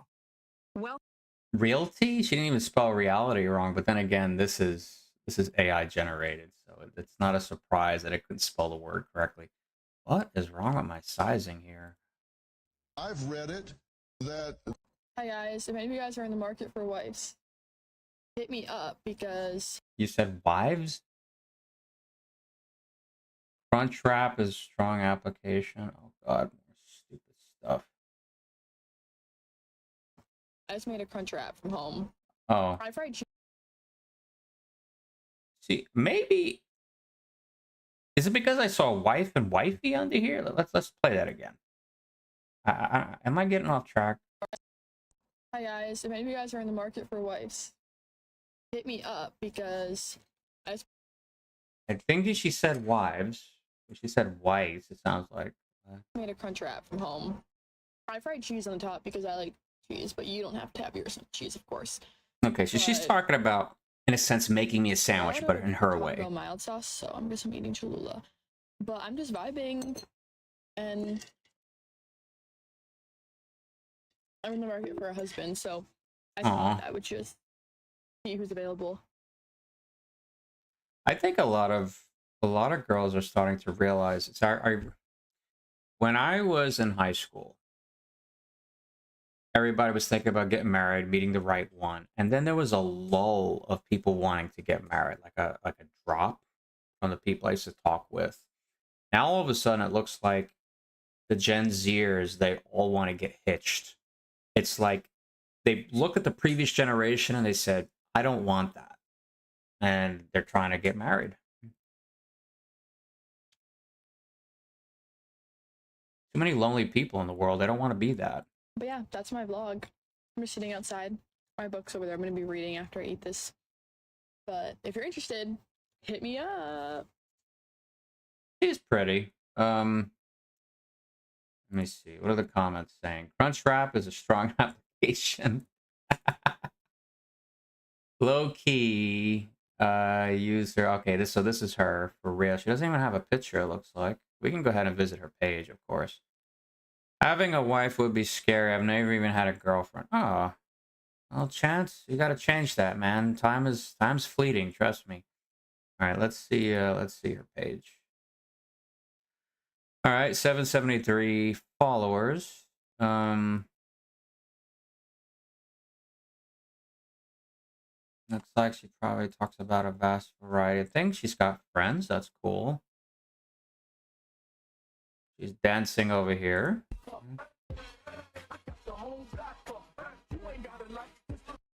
So she says, when a man finally releases me from him, I guess she meant to say his grasp, but all I can think of is my DM's now open. Okay.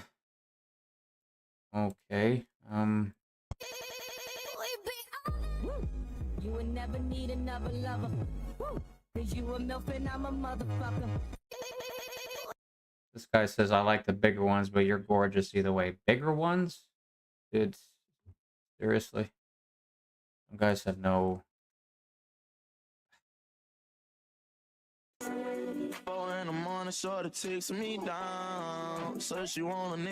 Okay, so she puts a variety out. She'll have maybe some dance stuff, so some lip syncing. Hello. What is this? Stop that. Get out of here. Smoke good weed with a bad bitch. Smoke good weed with a bad bitch. Smoke good weed with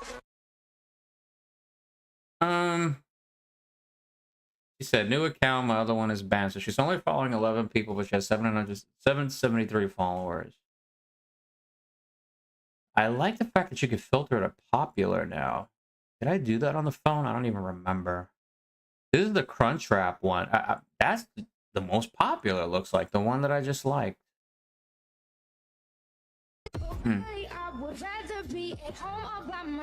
Aw, probably our little sister. You know what? I'll follow her just to give her a follow. Hi guys, if any of you guys are in the market for wives. Hi guys. Every time I pull the hacksaw. Hi TikTok. I fear I've unraveled a mystery today that General resistance ship approaching. Guns and shields in attack. Sci-fi. A single light fighter. He's going for the dreadnought. He's insane. So this is a movie scene. This would probably be blocked out for copyright. So, oh, why are we here? Stop that. Hi guys, if any of you guys Every time I put... They're out there. I'm gay married. We are living through Genesis. during the summers I like to come and live in a trailer, and everyone always judges me until they actually see what it looks like. Some of those trailers look better than the inside of my house. Like so beautiful. So, and my work is literally right there. That little red. That's my work. So I don't have to get up in the morning so early to go to work. So early, right? Anyways, we walk in. Just a little messy right now. Got your dining room table. Living room. Full-size TV. That's nice. Here's the guest room where, again, my non-assistant friends come to stay with your queen-size bed. And how nice. Y'all would even get your own bathroom. That's pretty nice. But whatever. Then my favorite part, you got the loft, which I actually sometimes come here to hang out every once in a while. Yeah, she's actually great. Got a nice view of the trees. Nice, yeah, little bed. Then you come down here and you got your kitchen with your stove oven. I bought this toaster oven. Love her. Full sink, which I just don't even take out this It's a her. It's a female and your toaster. literal full fridge, which I like to. And probably the heaviest thing in the trailer, besides the trailer itself. Always stock with the most random ingredients when I come back. So I have one of those double door fridges, not quite like that one. Her double doors stop in the middle. Mine go all the way down. I have the freezer on the left side. That thing weighs probably like 500 pounds. My fridge is very heavy. Anyways, then you go this way. Crazy. And here's my bathroom. That's pretty sweet. Pretty sweet. And then a little bit further, and it's my room. The full king size bed for just me. Oh yeah, and my full size mirror. That's How cool is nice. that? Who wanna call me trailer trash now, baby? So that's the trailer. So wait, it says hashtag Alaska. She lives in Alaska. She's let's say absolutely love your voice. Yeah, she's a cutie. What a good voice. This is bigger than I'm. Chris says this is bigger than my apartment. Oh my god. Nice setup you got there. Stick to the plan. You'll be fine. Fine. I can't spell fine.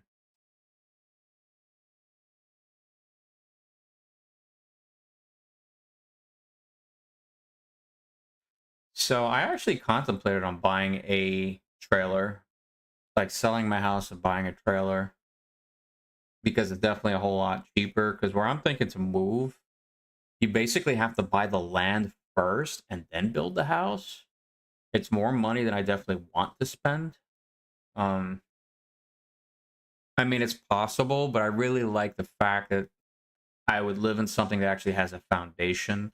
Although a trailer has certain uses, it's not as big as a house. You know, at least the trailer that she lives in. I want to have guests over, not just one person, you know, one guest. But yeah, she's got a nice setup. Good for her. People need to date with the intent to marry. I'm a big critic of hookup culture in its current form. I believe sex should be sacred and is sacred, and it's really thrown away way too generously in this society and culture. And I can tell you I'm super blessed. I have the best wife in the world. We have an amazing life. Building a family is the coolest thing. People need to date with the intent to marry. I'm a big critic of hookup culture in its current Raw emotions. What's going on with her? Why is she crying? She missed her dad? What happened? Kids are raw emotions. They really are.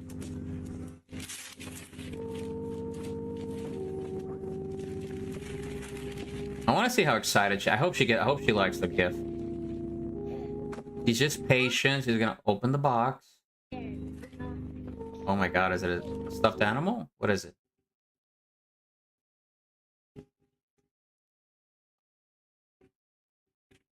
Look at her, just so take it all in. Does she like it or not? I'm still trying to figure it out. Is she getting emotional again? Oh.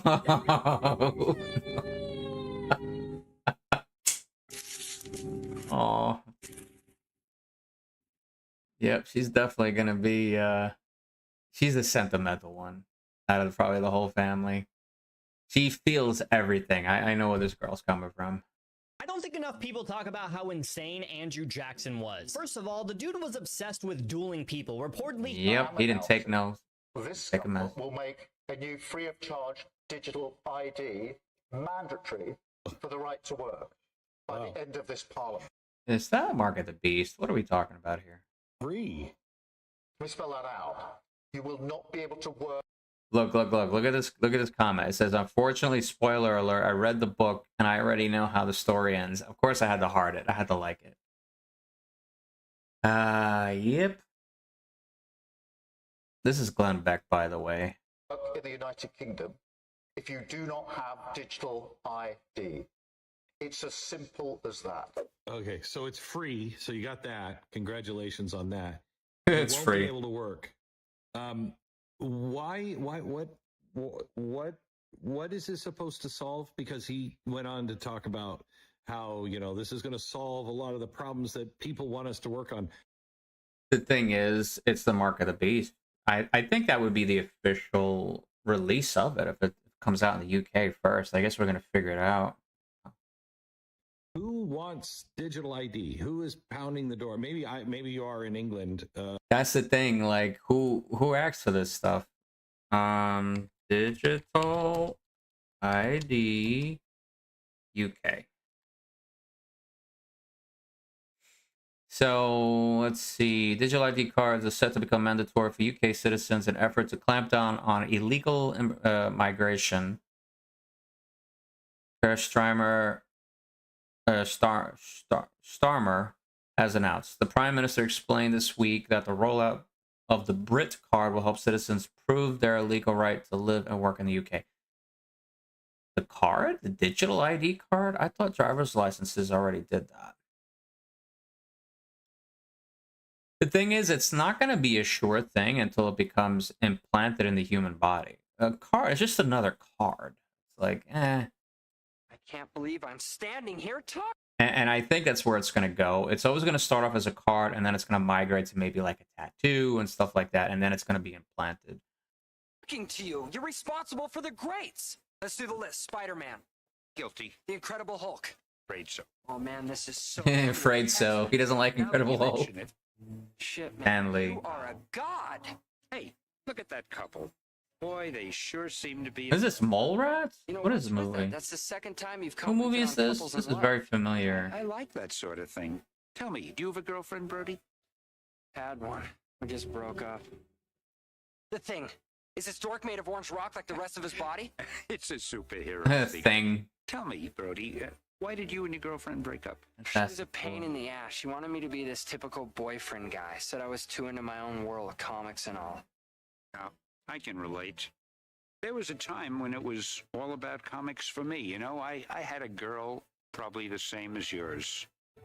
She always complained that I spent too much time with my own comics. And eventually we broke up. See, what did she know? Here you are now, a legend in the field. Probably had a slew of women since her, am I right?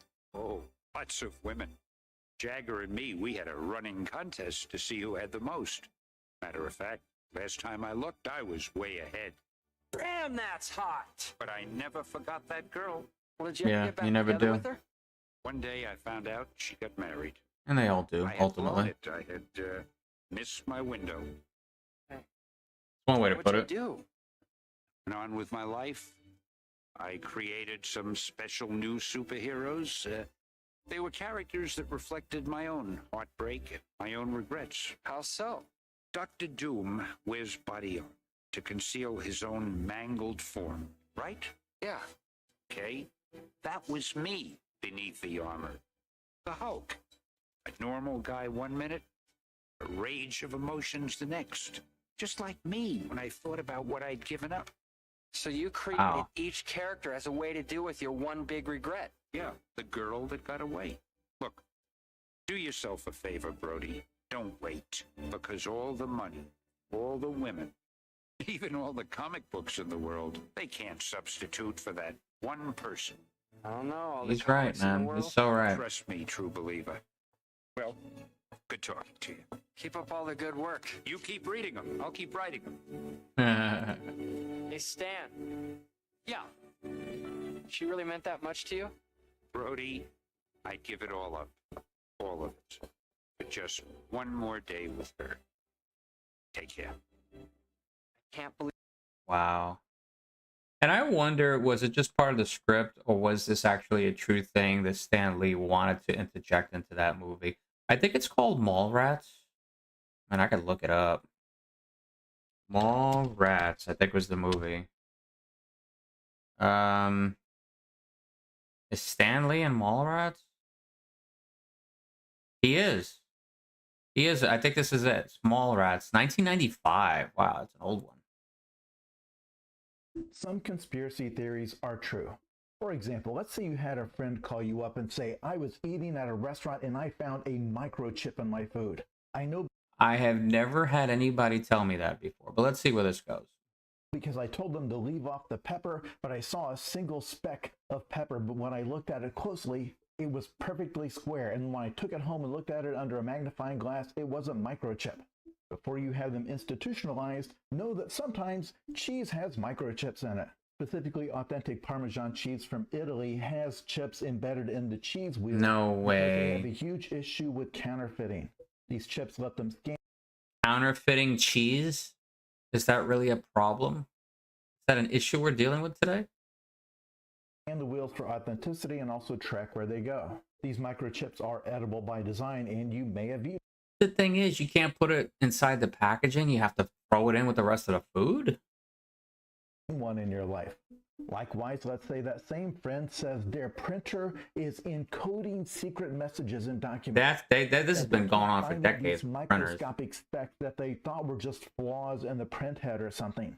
But once again, when they looked at them under their magnifying glass, they found a pattern, and they're certain that the pattern has meaning.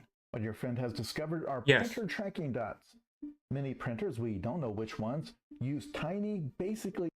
So they say that we don't know which ones. I think it's all of them. So if I was to print, let's say, a threatening letter to someone, what they can do is they can look under like a special light or whatever. They would have to run it through software. But this would be able to tell you where the printer was purchased, how much, who purchased the printer, and then you can track it down by figuring out, you know, basically whose credit card was used. And you can get a lot closer to finding the person that may have wrote the threatening note. So this has been a thing for decades. This is nothing new. Invisible dot. These identify the serial number of that printer and also the date and time when the document was printed. Printer manufacturers actually did this for 20 years in secret before the public found out in 2004. But for example, if a document was leaked from a government agency, these dots help them identify which printer they came from. Likewise, if you're using your printer for some sort of illegal counterfeiting activity, they can scan those nearly invisible dots and immediately know which machine did it and when. This is actually the frustrating thing about the fake conspiracy theories. Sometimes the reality is just as weird.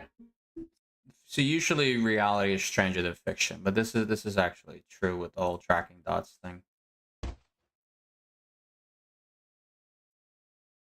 Oh, here we go.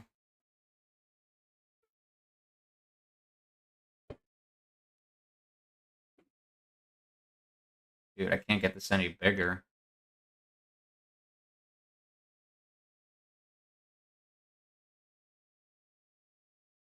See, I would try to get this bigger, but I can't. Of course, it's another movie.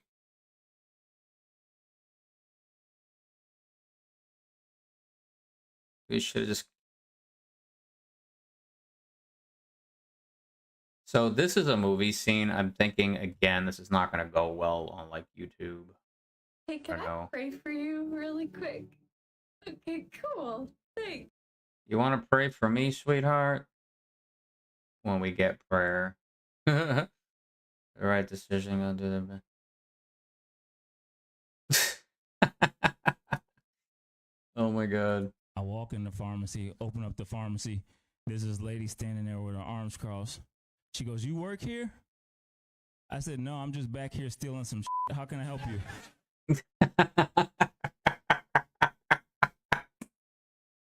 With an attitude, she's like, "Who you is?" But I had to be professional because I'm the pharmacist. So I said, "Ma'am, He's the pharmacist. I is the pharmacist."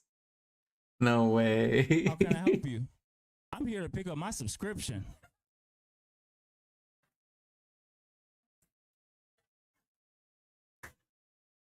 I said, "So which magazine?" No way. She's like, "I don't want no magazine. I want my medicine." I said, "Oh, prescription." Oh. She was like, "Same thing." No, it's not. It's not the same thing. I was like, "Not really." He's funny. I said, "Ma'am, what's your date of birth?" "Why?" I want to make fun of your age, that's why. It's Birthday party. What do you mean, why? one of the I'm trying to find your identifiers. prescription. When's your birthday? In a couple of weeks.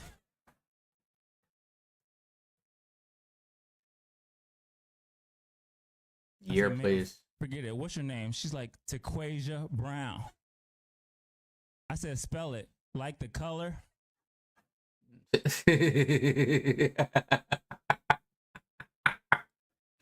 Oh my god. "Ma'am, I have a doctorate degree. I know how to spell brown." "How do you spell Taquasia?"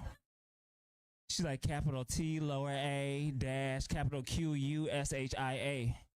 I'm thinking to myself, did she give me her name or her Wi-Fi password? I Wow. said, okay, ma'am, I looked, I can't find anything. Are you sure they sent it here? She's like, well, the doctor sent it to CVS, but this was closer. Oh my God. Wow. Didn't even go to his store. That's crazy. I walk in the... So I have respect for that. A doctor at a pharmacy decided to try comedy out. I think he's pretty good. Pretty good. As a former CVS pharmacy employee, this is 100% accurate. Oh my God. So I could plan your birthday party. That was a good quote. I'll do an LOL. All right. So I think that's it for today. I did over 3 hours. Of course, my appeal did not get approved. No surprise there. Anyway, I'd like to thank everybody for watching my stuff. Really appreciate it. I know I haven't been doing much, just critiquing videos. I'm trying to get back to that Echoes of the End game. Really, there is a boss I cannot beat. It is like really, really hard. And I'm just playing on normal. I'm not playing on story mode. I'm not playing on super hard. And I'm probably going to have to watch an instruction video to how to do it. Like I told my friend Richie that I was going to do it maybe last week, and I didn't do it. I've just been going through some stuff, you know, fighting a kidney stone for 2 days and, you know, being in my own little personal torture, my own little personal hell, if you will. But yeah, I've had some distractions, things going on. Yeah, I do have to take the car in tomorrow, which is going to be a little pricey, but I'm blessed to at least have the money for it. So yeah, I figure I just make it a nice, easy, just chatting stream. I am thankful for anyone who has joined me or will see the VOD afterwards. Hopefully I don't get any strikes on this one because I know there was a couple of movie scenes. So hopefully YouTube doesn't, or Twitch doesn't torture me on that one. Doesn't hold me accountable. I'm not making any money off of this, I'm sure. Anyway, thanks a lot for joining me, guys. I normally stream on Saturday afternoon. Maybe I'll do another just chatting, just depending on how my next week goes. But I appreciate you all for joining me. If you don't know me, if this is your first time tuning in, you can join my Twitch. It would really help me out. Fortify1123. Like I said, I usually do the Saturdays afternoons because right now that's what works for me. I usually play a variety of games, Horizon, Echoes of the End, you know, stuff like that. If you check out my Twitch, you'll see some of games that I have played in the past. I played Stellar Blade. I'm looking forward to the third Horizon, the second Stellar Blade. You know, games like that, I will be looking for those to be playing in the future. So if you're interested, please subscribe. And I even have a Discord, same Fortify1123. It's FORTIFY1123. And you should get alerts every time I go there as well, if I can actually remember to post them, which I did remember today, which is a good thing.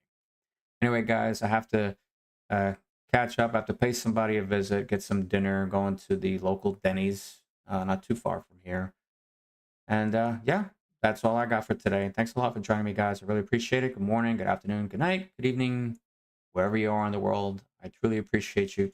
Take care of yourselves, and you have a great weekend. Yeah, we'll do this again sometime. Thanks a lot, guys.